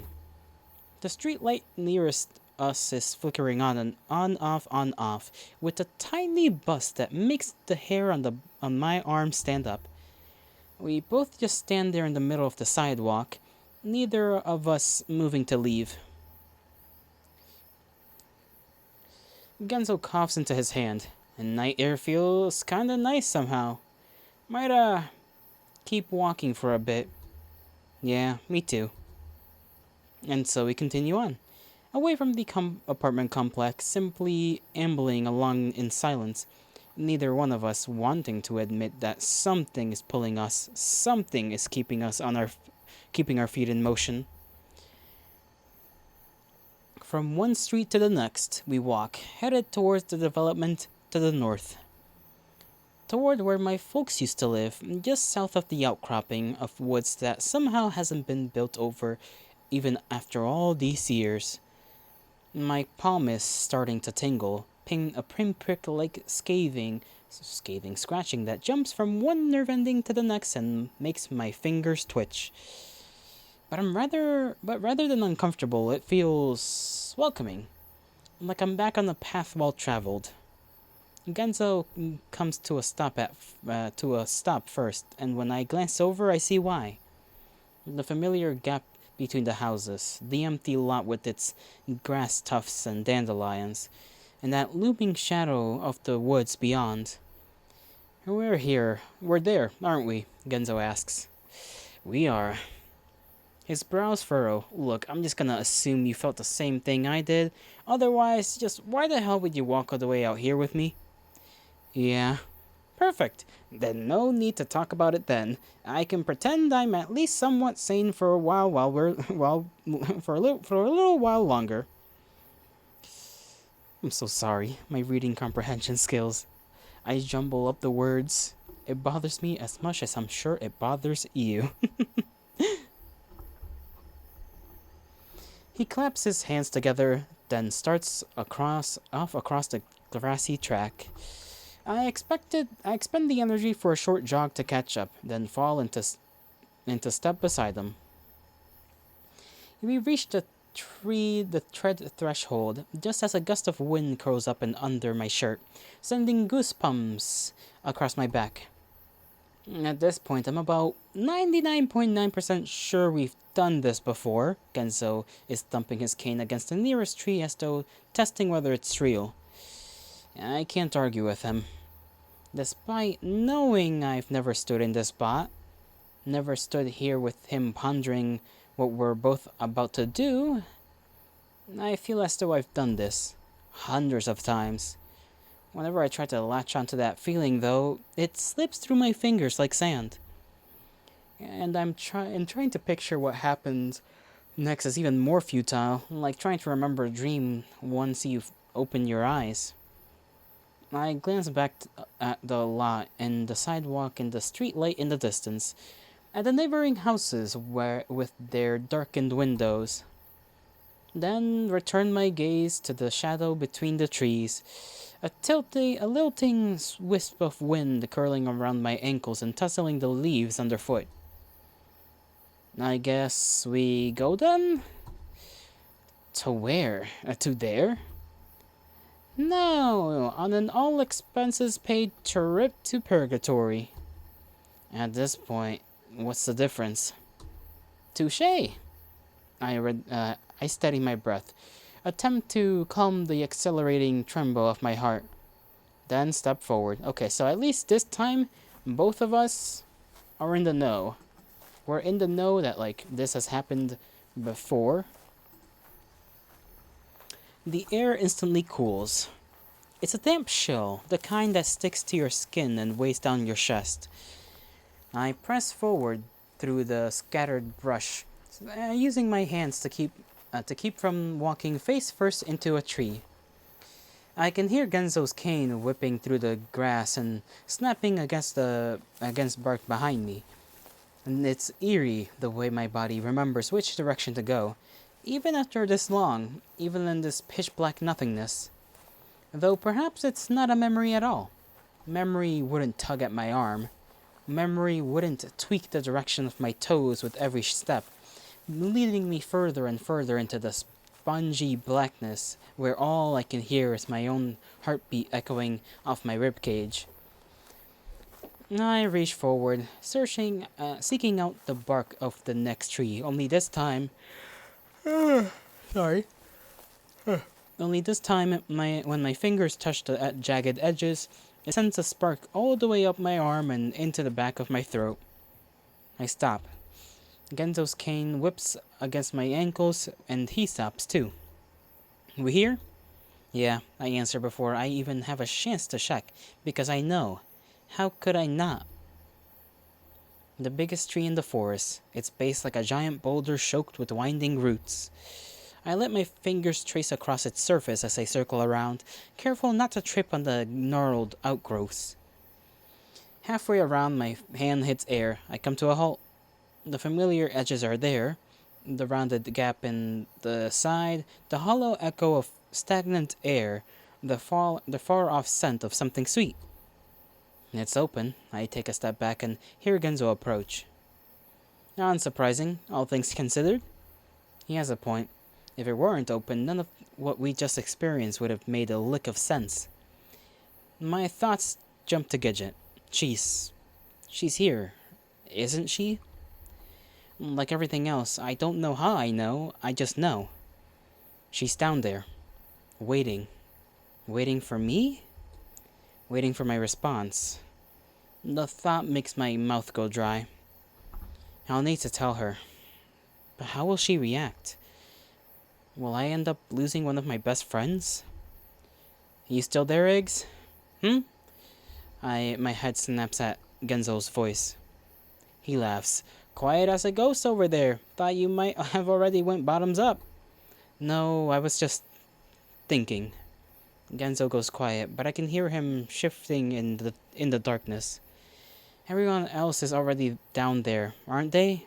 He finally says softly. Yeah. Just the two of us losers left. Damn. It's almost picturesque in a way. I move forward towards the hole, popping a squat among the weeds. There's that scent again, soft, sweet, like the tempting aroma of a candy store. It curls inside my nostrils. I grab the rounded edges and peek inside, leaning forward on my toes. At least you'll have plenty of time to walk to talk to Iggy, eh? To Gidget, sorry. I jerk my head at this, retort already playing on my tongue, only to whack my forehead on the top of the edge of the hole and promptly lose my balance. I land with a bruise-inducing thud on my shins. This is just a universal thing that must happen. He must hit the top of his head on the edge of the frickin' little thing. The last thing I hear is, as I begin to sway forward, is Genso's half-amused, "See you on the other side," before toppling straight into the hole. This is our, our timeline constant is just Iggy just bashing his head on the thing real quick. Darkness swallows me. I'm falling. Wind whiffs my hair, my shirt, summoning water to my ears. I mean, my ears, god damn, my eyes. My stomach feels like it's been sucked up straight into my bowels. And on and on and on and on. Complete nothingness surrounding me, consuming me. But there's a strange sense of familiarity in the darkness too. Almost like it's an old friend. Like an old friend is welcoming me back. Iggy! That voice again. Again? Yes, again. It's been waiting for me. What do you want, Iggy? What do I want? What kind of question is that? What do you wish for more than anything else in the whole world? I don't know. I think about Gidget. Genzo. About the tangled mess of feelings plaguing my thoughts. I don't know. I feel like I'm being pulled. First one way, then the next, like a puppet suspended in the air. I grope in the darkness, trying to find something to hold on to. But there's nothing there. Nothing inside me, nothing to hold me down. I don't know what I want. The pulling feeling against begins to recede. I'm on a single path again, and my fingers starting to tingle. First, tiny nibbles of numbness, then building into incessant zaps of electricity. Up my arms they go, growing and growing into my chest, into my stomach, shooting down into my legs. And so loud I can't hear, can't think. Just when I think I can't take it anymore, my mind goes blank.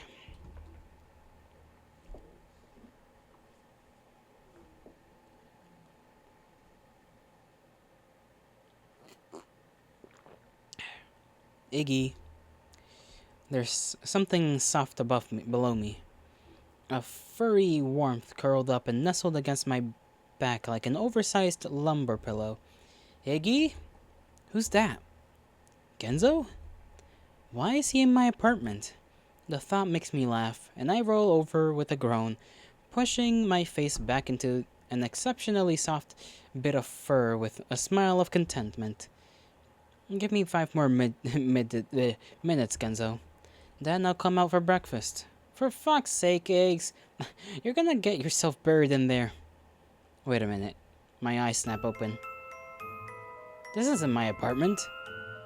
Though that is Genzo. Then what are we... I sit up with a start. So fast it makes my head spin and dots dance across my eyes. And I immediately sink back down, fingers pressed into the temple of my...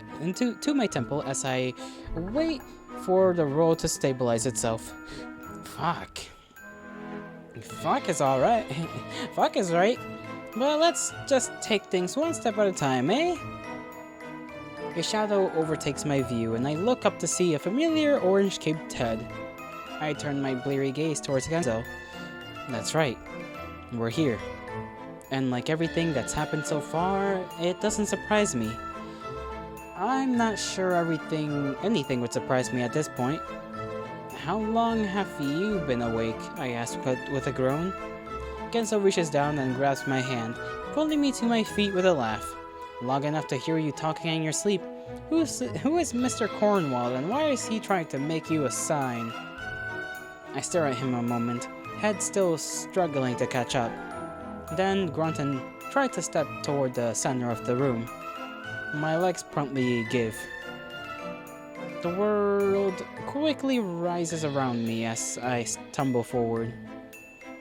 And I'd have gone all the way to the ground too if Genzo hadn't somehow managed to grab me ungracefully beneath my armpits, my arms cocked out like chicken wings. Let's just take it easy there, buddy. I'm not gonna get very far if you bust your head open on our childhood snack rack. He hauls me over to the table in question with a grunt, plopping me down atop one of the small chairs. It's barely large enough to encompass my adult rear end. We're really here then, I say as my gaze scans the room. My eyes flick from the table, still covered in half-eaten cookies, to the crackling fire, rounded window, simmering stove. Everything is just as I remember. Almost as if I'd just been here yesterday. Had I been here yesterday?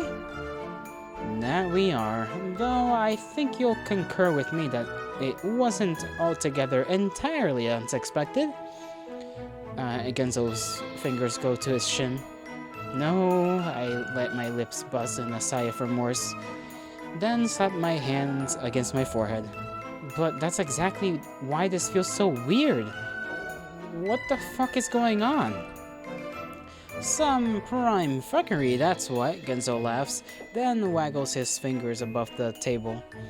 I wonder if these are still good. He swipes half a chocolate chip cookie off the hardwood surface. Seriously? He shrugs. Guys gotta eat. I push myself to my feet, leaving him to his cookie-munching ministrations and wandering toward the other side of the room. A chill sweeps up my spine, and I curl my arms in front of my chest, all of a sudden feeling incredibly cold. My head is a mess. A jumbled snarl of out-of-focus snapshots dancing across my vision, and a whole smorgasbord of feelings to go with them. Fear, anger, panic, but also others I can't explain. Joy, relief, pain. I wince. I'm starting to feel nauseous. Hey, are you okay? Genzo's voice snaps me from my thoughts, and when I glance back, I see him staring at me, half a cookie hanging from his mouth. The absurdity and strange familiarity of the image brings a sudden bubble of laughter up from my lungs. And when I try to suppress it, I end up snorting instead. Attractive, Genzo smirks. Oh, says the one snarfing down who knows how long they've been there sitting cookies. Hey, he starts as though about to make some sort of smart mouth rebuttal. But he ultimately shrugs it off, wandering over to me instead. Seriously though, you look like you're about to pass out. Fucking pale as a ghost, and I mean worse than usual. He presses the back of his hand to my cheek. The touch combined with the words sends lightning bolt-like synapses shooting through my brain with such force it takes me out of breath. It takes the breath out of me. Both of us snap backwards. Did you... I start, just staring at him. Now again, it's Genzo's turn to go pale. I've said that before, haven't I? Those same exact fucking words? My eyes feel like they're shaking in their sockets. Fuck. But we're not even given time to ponder the increasing absurdity of our situation. There's footsteps outside. Heavy, march-like. Steady and methodical. Oh no, Genzo groans. He dashes towards the window, but it's not like we need to. Both of us know what's about to round the bend. Outside. They appear as predicted, 2 by 2, boots bruising the dirt and long ears bouncing left and right. They round the curve of the well-trimmed path, kicking up dust with each synchronous step. I step away from the window, wringing my hands. The nausea plaguing my stomach is growing worse. Already, I feel the wall starting to undulate around me, tendrils of panic clutching at my chest and my throat. Genzo, I moan, before I can stop myself, breath coming out faster and faster. Genzo spins around, then starts toward me, face colored with worry. But just as he opens his mouth, the footsteps outside come to a stop. An abrupt stop. Even more abrupt than expected. Who's there? Show yourselves! The squawk is so shrill, it rattles the window in its panel. And the shock of it gives my bowels such a twitch that I'm pretty sure I spritz my linens on the spot. I throw a look at Genzo, who looks cool, equally terrified. How? How could they... There's no way they could have. Then come the sounds of boots. Crisp and sharp, the footsteps grow louder, nearer to the cottage door. He's coming. He's coming inside. My hand immediately go instinctively to Genzo's shoulder, fingers curling tight in the fabric of his jacket. And I see him move purposefully to the left, putting himself between me and the door with one arm raised to keep me back. Closer. The rabbit is almost there now. I can hear the rattle of iron on his boots with each deliberate stomp. Closer. The door is shaking on its hinges, and I see the rabbit's eyes in my mind. Jumpy, wild, bearing down on me. Then, I order you to show yourself. Just what are you doing back there? This is followed up by the sound of rustled brush, wrenched fabric, a yelp. I stare at the door. Blink. What? My grip on Genzo's jacket loosens even so slightly. I'm just doing my job. I do have a permit, so if you would please... A pause.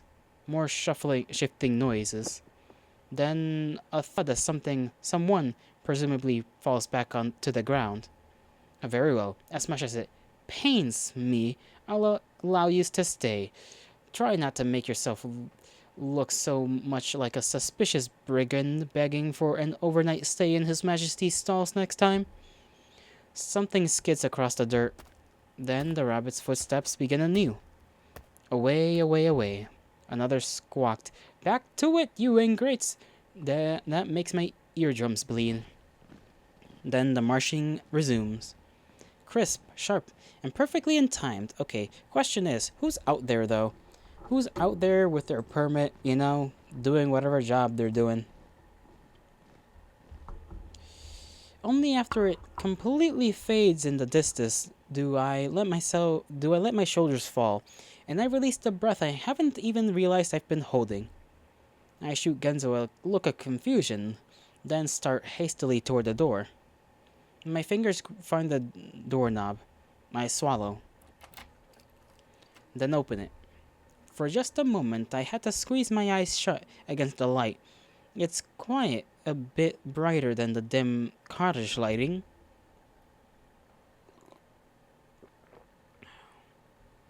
But after a few hurried blinks, I manage to squint just enough to see. And my gaze goes instantly in the direction of the previous altercation and my gaze goes instantly in the direction the previous altercation had taken place. There we go. A young man in a black vest stands there muttering to himself, gaze flicking back and forth between a clipboard in one hand and a pocket watch in the other. He doesn't look especially agreeable. In fact, between the scowl on his face and the 2-ton shoulders beneath his eyes, he looks downright cantankerous. Wow, okay, that's a word. Cantankerous. Let me look that one up. That cannot exist. Cantankerous. Okay, apparently it does exist. Ill-tempered and quarrelsome, disagreeable. Perverse, contentious, ugly, or malicious. Well then, that certainly is a word. Hello? I managed to eke out, despite my sheer bewilderment. The man's head pops up, and I see him size me up before flipping his gaze to his clipboard, then back to me. Ah, there you are. He stands up straight and snaps his pocket watch closer with an irate flick of his wrist. I expected you earlier. Come along then. I take a step back. Whoa, wait just a second here. Who even are you? By this point, Genzo has made it outside, and at the appearance of the new individual, he brings a hand to my shoulder. Who's this fucker? The man cocks his head, looks at Genzo, looks back at his clipboard. There's only supposed to be one of you. Genzo takes an indignant step forward, middle finger pointed skyward. There's quickly gonna be none of you if you don't start talking, jackass. Pleasant fellow, the man blinks. I'm only doing as I've been told, picking up one Iggy Maxwell from the cottage by the lane at another check of the clipboard. 5 on the hour. Picking him up and take him where? Why, to the mistress, of course. Genzo looks at me. I look at Genzo. Mistress? I finally manage. Yes, she is expecting you. Wanted to make sure you made it safely and comfortably into town. I take a step forward and one hand to Genzo's shoulder in an effort to assuage his palpable resent. He snorts, but seems to calm some. You mean Gidget? I ask, despite being fairly confident of the answer. The man cocks his head in the other direction this time. That would be correct. I guess, I glance around. I don't remember this. I don't remember any of this. Yeah, I don't either, buddy. This Gidget has certainly not sent... I was half expecting it to be, Orlam who had sent somebody out here. Not, Gidget, of all people. And I don't know if that's a bad thing or not. But a ride to Gidget seems... good? Convenient? Better than stumbling around this place ourselves, anyway. That sounds fine, yeah, we'll go. Iggy! Genzo hisses. You heard him, he's taking us to Gidget, which is where we were gonna go anyway, right? I throw a hand back in the direction the rabbit guards headed earlier. Better than taking our chances with the 7-foot rabbit, anyway. Genzo looks like he wants to say something, then jerks away with a huff. Wipes his nose, I guess. I move toward the man who's now impatiently checking his watch again. I hold my hand out in what seems like a friendly gesture of hospitality. Iggy? And, this is Genzo? The man looks at my hand. Looks at me. You may call me Cecil. He turns on his heel with a flick of his vest tails, hands shoved in his pockets as he starts down the path, circling the cottage. This way. I simply watch him for a moment, blinking in silence and hand still outstretched, then jog to catch up. Genzo scuttles along behind, one hand to his cap. Both of us, however, are brought to an abrupt stop when we round the corner and come face to face with the grandest carriage we've ever seen. My jaw falls nearly to the floor. Four enormous gilded wheels hold it aloft from the ground, and the carriage itself, like a smooth white teardrop, sits among the nest of coiled green vines, almost like a pumpkin reigning over its patch. And at the head of the carriage, two white stallions stamp and kick at the dirt impatiently, their manes like twin braided bowfins adorning their crowns. I feel like fucking Cinderella or something. We're going in this? Genzo's voice raises a good 2 octaves. Cecil throws a bored glance at the carriage, voice monotone. Yes, that was the idea, though it might be a bit. His eyes go back to Genzo, tight. This was supposed to be a single rider after all. I see Genzo's face start to go red again. I bring a hand to his shoulder. It's fine, we'll make it work. Cecil opens the carriage door with an apathetic kick, then holds his hand out. Come along then, we're already late. Oh, right. I step forward, looking hesitantly from Cecil to the door, then grab his hand and use it to propel myself up and onto the carriage. Once inside, I fall unceremoniously onto the seat, banging my head against the back wall. For fuck's sake. Though the pain is relatively short-lived, overtaken once again by the awe as I gaze up and around at the interior of the carriage. Where the outside had been utterly devoid of color, the inside is rife with it. The arcing ceiling sewn with velvety swath of red, blue, yellow fabrics. Deep purple curtains pulled back against the windows. And even the chair I'm sitting on, a variable throne, sporting no less than 4 different colors in its selection of cushionery. Directly in front of me is a small round table of rich mahogany, a tea set with a cup, cakes, and cookies laid on top of it. The carriage must have like an insane suspension system if they are very confidently putting a table with food on it. Must be a smooth ride, I suppose. This is fucking luxurious. I swallow hard, all of a sudden feeling incredibly out of my league. At that moment, however, Genzo tumbles in, and I quickly come to understand the full weight of Cecil's earlier comment. It's tight. Very tight. And as both of us try to squeeze into the single-person seat, I feel beads of sweat begin ghosting my hairline. Genzo ends up half squashed against my armpit, while my left leg is forced halfway up on his thigh. I cough. He coughs. We both cross our arms in sync and attempt to sit back with varying degrees of success. Pleasant journey, gentlemen, Cecil drawls before slamming the door shut and walking around to the front. Genzo shifts. Shifts again. He looks 50 shades of uncomfortable. Better than taking our chances with a 7-foot rap at my ass, I hear him grumble beneath his breath. Hey, at least there's tea. I was like, hey, at least there's tea? I don't know why I said that so aggressively the first time. There's like a growl to it. Hey, at least there's tea? I maneuver past him and reach for the pot. Ever so carefully, I lift it by its slender handle, then let the brown liquid arc downward onto the single cup. Once finished, I place it gingerly back on the table as to not ship the delicate porcelain.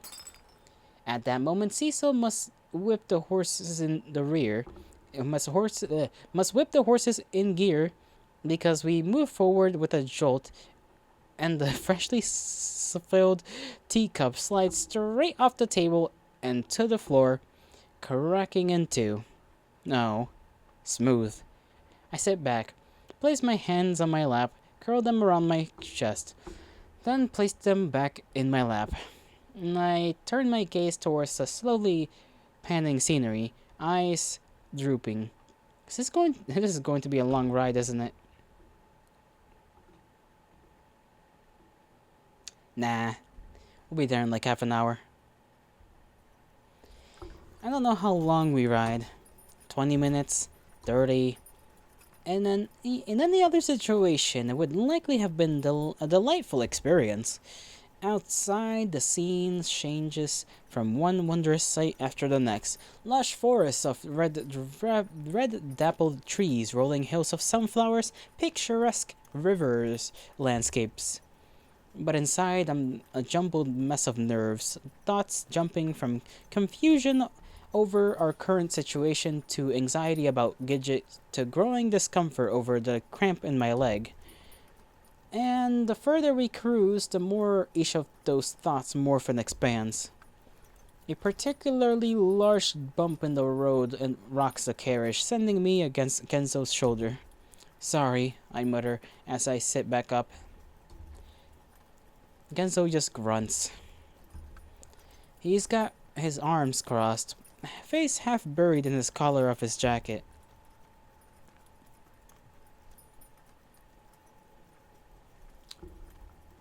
Well, why don't we just break the tension with a childhood memory? eh, Weird, but you know what this reminds me of? I start with a chuckle. What? That one summer you had to cart me along on your bike everywhere. Genzo raises a brow in confusion. Remember? 'Cause I'm broke? And that was the summer my dad was forced to retire at the plant, so we were trying to save money and couldn't replace it? Yeah, sure, I remember it. But why the fuck does that... what the fuck does that have to do with any of this? Genzo splays out his hands in a show of obvious disconnect. Oh, come on. The passing trees, the bumpy road. I curl my arms around my neck with a sardonically affectionate coo, being squished against each other on a moving vehicle. Genzo bats me away with a flustered grunt. For fuck's sake.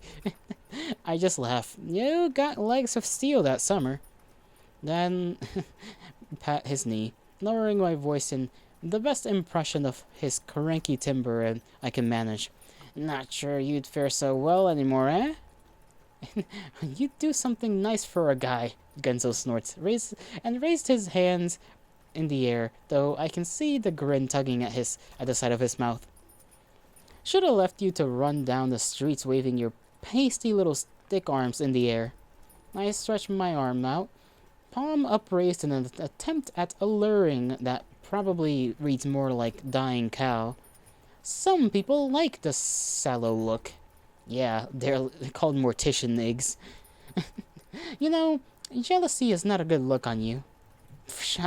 You'd have to be blind to be attracted to an emaciated shack of shit. He drops. He stops. Blenches. Shit. Oh, an emaciated sack of shit? You see a lot of those in your day? I laugh, looking at him. Then it hits me. Oh. I blink. He blinks. I scratch at the back of my neck. Damn, I didn't even ask you about it. He looks away. Scratches beneath his cap. It's, whatever. What else was I gonna wish for? Am I right or am I right? He chuckled, but it sounds forced. I get that. I pause. It's like I didn't even notice, is all. It's true. I hadn't even realized it up until this moment. Another one of those unsurprising surprises that are coming at us in droves lately.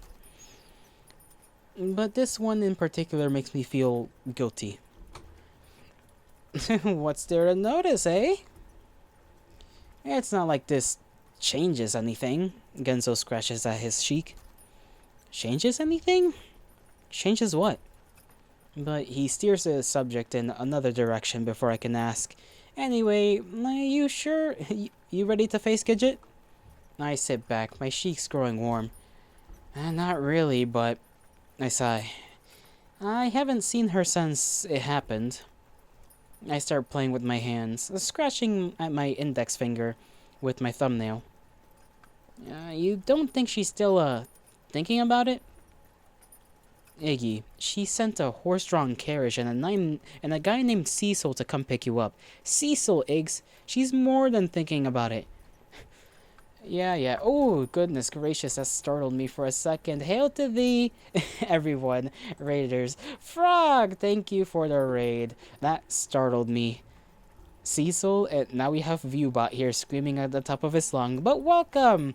You guys won't have any idea as to what is going on here. Not that it matters much. There's only about 9 minutes, 8 minutes, 7 minutes left of stream. But, lol, you're heading out. Gotta eat, go eat. Consume. That's great. Scratch, you can't LMAO in my chat. You know what? Just for that, you're getting punished. Raid Frog again, pass you like a yo-yo. Pass us like a yo-yo. I can't read. I shall. If she happens to stream on the same day that I stream, I suppose I'll have to look at it. Make sure that, I reciprocate. That's the word. I'm gonna keep reading now. Yeah. This makes my cheeks burn even hotter. I can't stop. You know what? I forgot I was gonna do a little something to you. To you specifically, Scratch. Nobody else. There we go.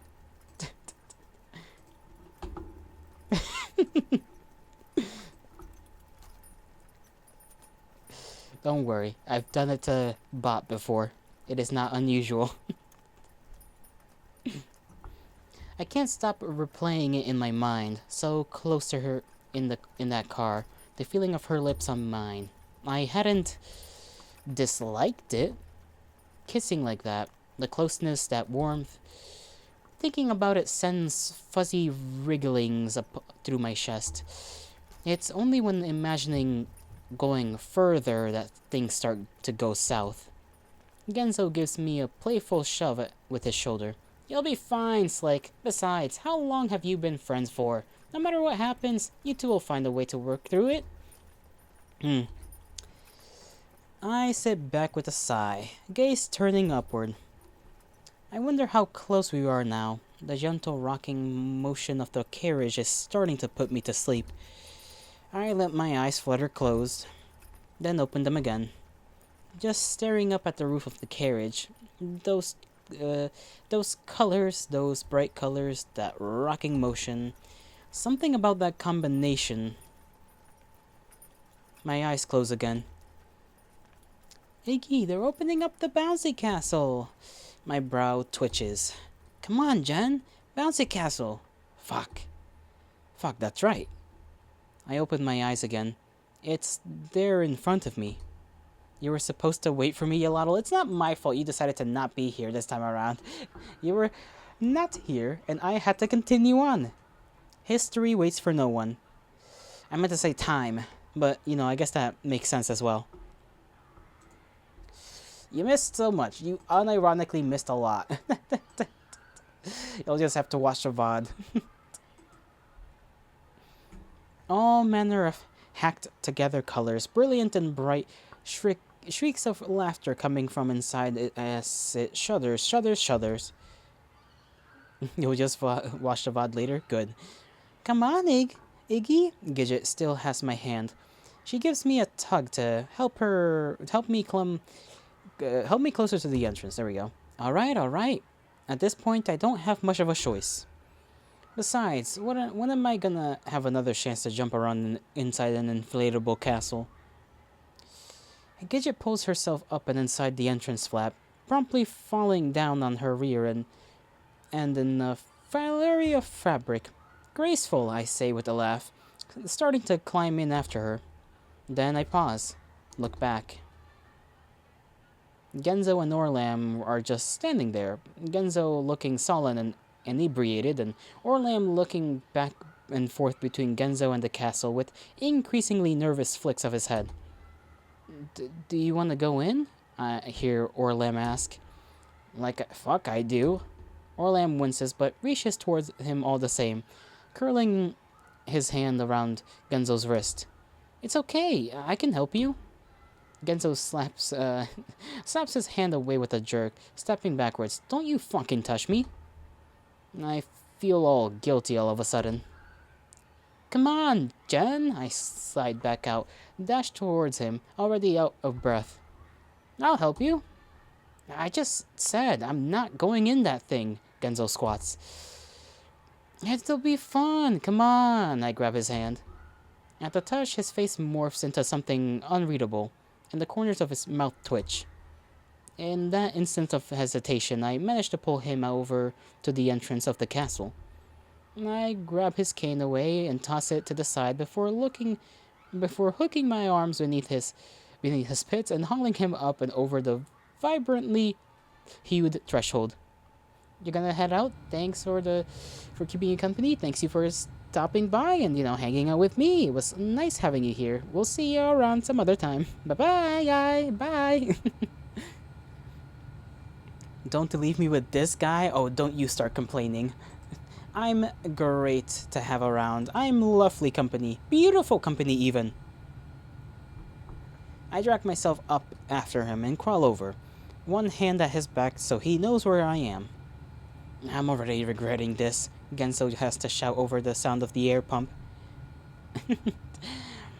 He's on his hands and knees and trying to keep his balance. The ground beneath us is bucking, wobbling like the surface of a turbulent waterbed. And when one of our overzealous classmates bounces a bit too close, it sends Genzo backwards onto his rear with a yelp. I reach for his hand, hooking my fingers on his and pulling him to his feet. Just hold on to me, I shout before grabbing his other hand and starting to bounce. First, gentle bounces, testing out the water, so to speak. Then, slowly transforming into larger and larger bounces. Genzo looks positively terrified at first, and his fingers are clutched in mine so tightly it's cutting off the circulation. But little by little, he starts to join in, grin playing on his lips as he moves up and down with the undulating floor.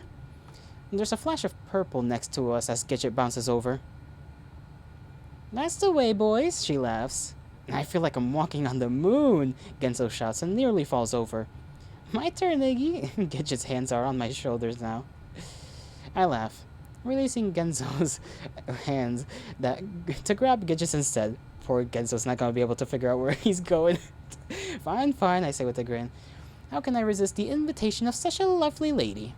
My prince, she coos sarcastically. Don't let me fall. Genzo falls back silently. I see his arms drop to his side. He's no longer bouncing. But Gidget is jumping now. High, so high. And my own stomach is lurching up and down with each word wave, yes. Higher and higher. Both of us laughing and shrieking, toppling over each other. I'm not sure how long the two of us bounce before Orlam makes it over. I see him staggering his way toward us across the shoppy expanse. However, he loses his balance once he gets close, colliding straight into Genzo's shoulder. Genzo yelps, stepping back with a start. And Orlam falls to his knees between the three of us. It's quiet for a moment. Then Genzo laughs, reaches forward.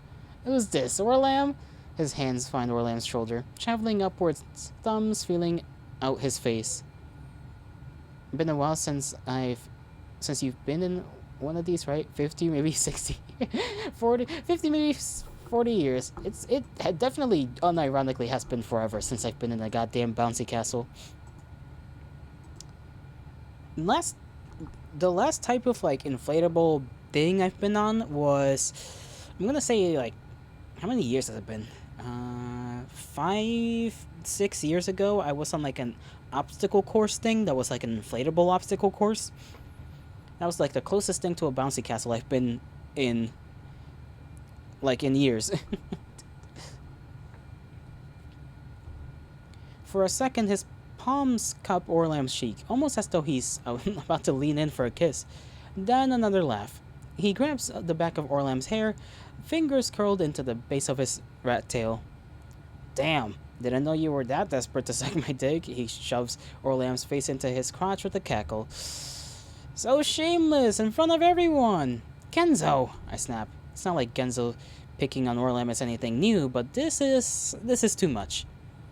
That's enough! I release Gidget's hands and step forward with a swat at Genzo, sending Orlam back onto his rear. Genzo just shrugs, blowing a raspberry with his lips. I mean, all he had to do was ask. Come on. I hook my arms over beneath Orlam's pits and attempt to pull him to his feet. He sags like a limp ragdoll at my grip. What the hell is wrong with you, Jen? Gidget's hands are on her lips. A reminder that he is drunk. I remember that part. We gotta remember he was rather wasted, because he just spent his time outside just like drinking out of a bottle of water or something that he filled with something. I imagine vodka, probably. Genzo shoots his middle fingers skyward with an angry jerk. Oh, sorry. Guess I didn't know today was shit on Genzo Day. Nobody's shitting on you. And then with a slight subdued hiss. And I think you've had a little too much. Genzo grunts, wipes his nose. Whatever, it's fine. I'm just a resident loser after all. I always fuck everything up. You're better off without me. What are you talking about? Orlam's starting to slip between my arms, and I try to readjust my grip. Nothing. I've already made a jackass of myself enough for one night. No need to embarrass myself further. Vodka, we drink beer over here, Yoladdle. I'm saying what he drank, not what we drink. He rubs it at his face, staggers forward. He's looking really bad. I need to get out of here. He stumbles away, hand reaching out for the inflatable wall so he can use it to guide himself to the exit. I watch him for a moment before finally yanking Orlam the rest of the way up. He pitches forward in an attempt to find his balance. His face, his cheeks, his forehead, his neck, everything is bright red. He doesn't look at me. His shoulders hunched as he tugs at his rat tail. Gidget takes a gentle hold of his shoulders in an attempt to steady him, her face a mixture of pity and curiosity. I throw another look in Genzo's direction. He's stumbling along, about halfway there. Then an errant bounce from one of our classmates rocks his balance and he goes down, hard. Shit. Visions of him getting trampled, filling my head, and I take off after him. I make it about halfway, I make it about 5 looping steps before I, too, go down. I land half on top of him. And for a second, I can't do much of anything, the world jumping and shuddering around me. But once I gather myself, I manage to grab a hold of Genzo's smaller frame and roll out of the path of our screeching classmates. Damn. We're just getting tousled around. We're a tangled mess of limbs now, my fingers clenched tight in the fabric of his jacket, and his legs hooked right over my hip. I can feel his heart beating against my chest. It sounds like it's going into overdrive, and my breath is short and stifled against my neck. Iggy? His voice sounds semi-panicked. Yeah, it's me, I say near his ear, though for some reason this doesn't seem to distill his distress. It's okay. Kinda gay, Yoladdle. It's okay, though. You shush. If anything, his heart starts beating faster. I didn't want you coming out looking like a pancake, I laugh. The side of his mouth twitches, and I feel him starting to shift against me. Anyway, come on, let's get out of here before both of us get crushed to death. I give him a squeeze around the middle, then drag the both of us toward the exit. We go rolling from the cracking tarp and onto the floor of the gym below with the flop. It takes a moment for the world to stop spinning and my head to stop ringing for me to get adjusted to the bright lights and sudden quiet. But before I can so much as sit up, Genzo has already extricated himself from me with a jerk. He scooshes away, the look of panic back on and stronger this time. Where's my stick? Hmm? It's over there. It's over here. What's wrong? Just give me it, okay? I race shakily to my feet, throwing a glance towards Gidget as she slides out after us, then wandering over to where I tossed his cane. When I offer it out to him, he quickly snatches it from my hand. He's acting weird. Shoulders hunched, body turned away from me, legs crossed. You okay? I'm fine. I'll be, right back, okay? He flicks his cane out and begins walking away, nearly running running into a trio of chatting girls along the way. It's okay, I guess, I say to no one in particular. I have no idea what's gotten into him. Well, okay, I have some idea, a whole bottle full of alcohol. But even that doesn't explain his current behavior. I attempt to smooth down my rumpled clothes before wiping the sweat from my forehead. Between the physical exertion and the buildup of dry air and that thing, I'm absolutely parched. So I wander to the nearby table of drinks. One of the parent chaperones is manning and grab a couple of water bottles, figuring I'll get some for everyone. I'm on my way back, 4 water bottles tucked in my arm, when I see Gidget talking to Orlam. Said to tell you something. Huh? Said he needed you to, help him with something. Okay. He did? Orlam gets very flustered at this. I can see him curling and looping his fingers through his rat tail. Yeah, he went down that way, I think. She gestures off in the direction Genzo headed. Orlam follows her finger with his gaze, glances back, looks again.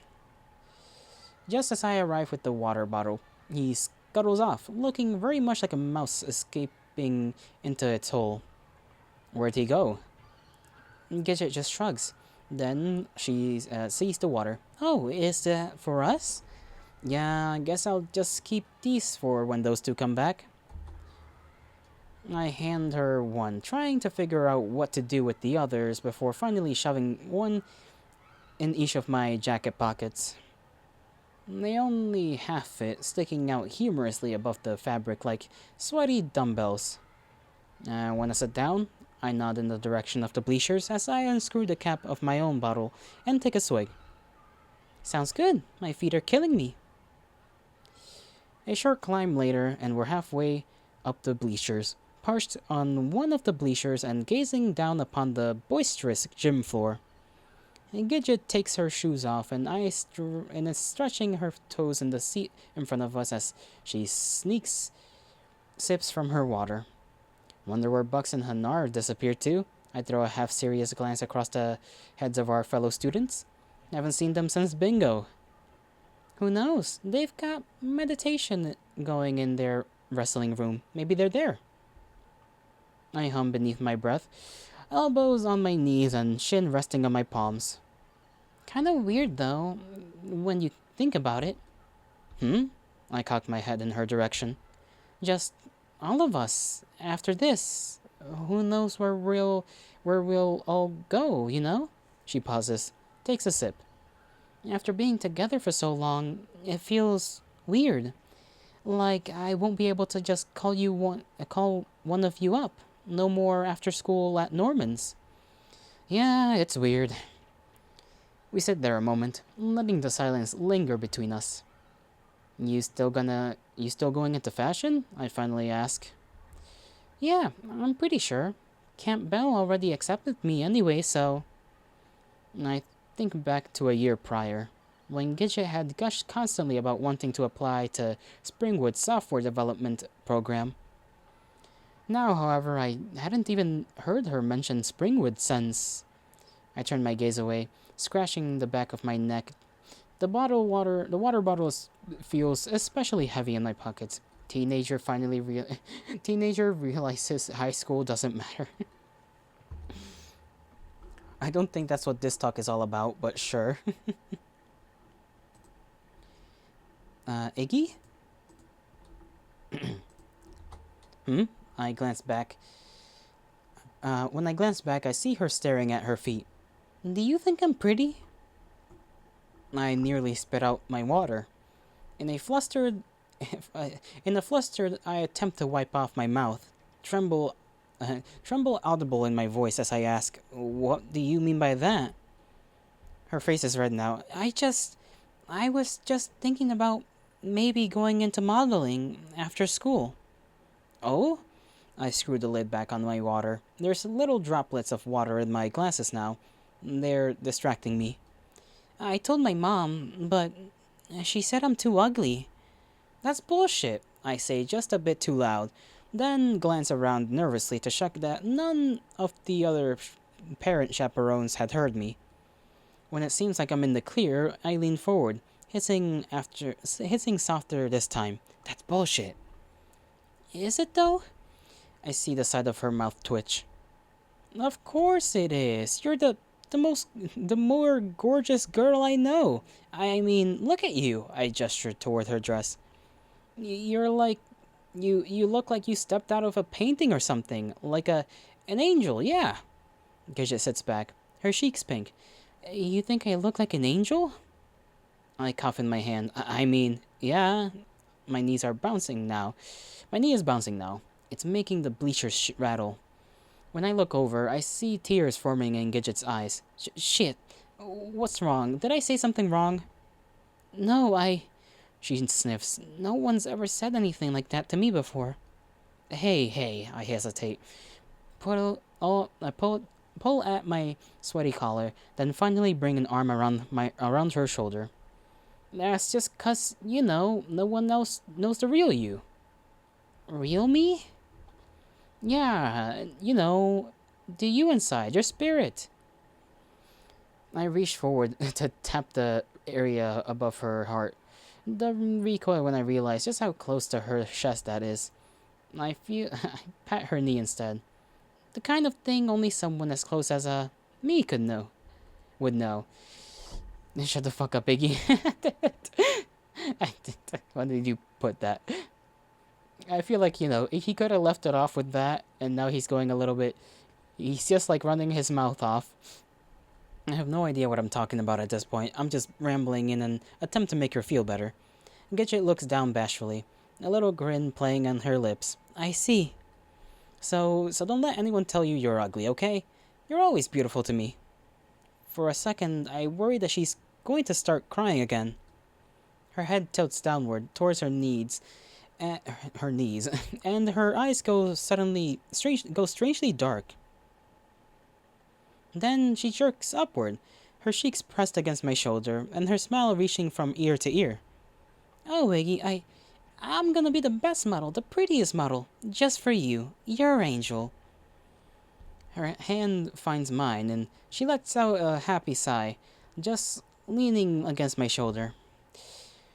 Then we simply sit there, staring out across the gym at the faces of our classmates we likely never see again. For a second, I feel like I'm standing on top of a tall cliff and looking down into the unknown. Things are going to change after this, aren't they? Never going to be the same again. The 2 water bottles in my pocket stay there until they grow warm.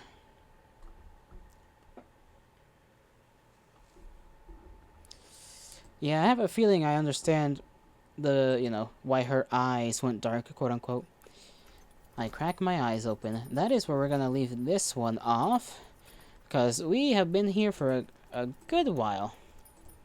A little over 4 hours.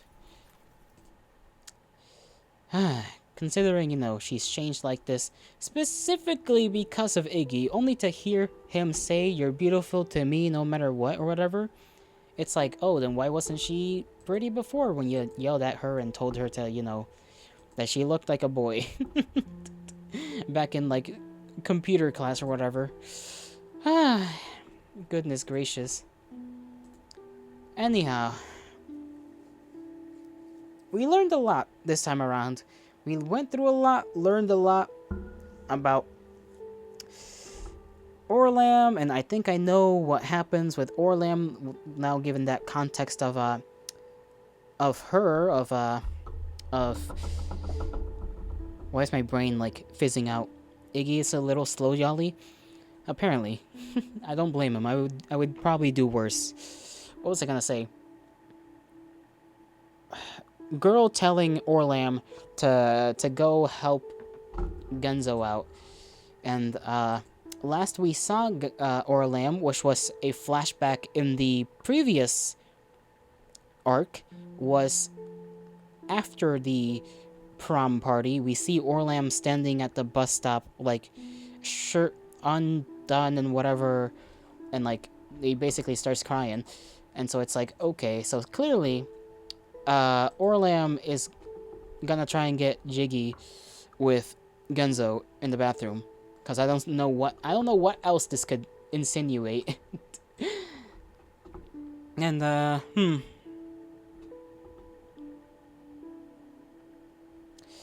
yeah.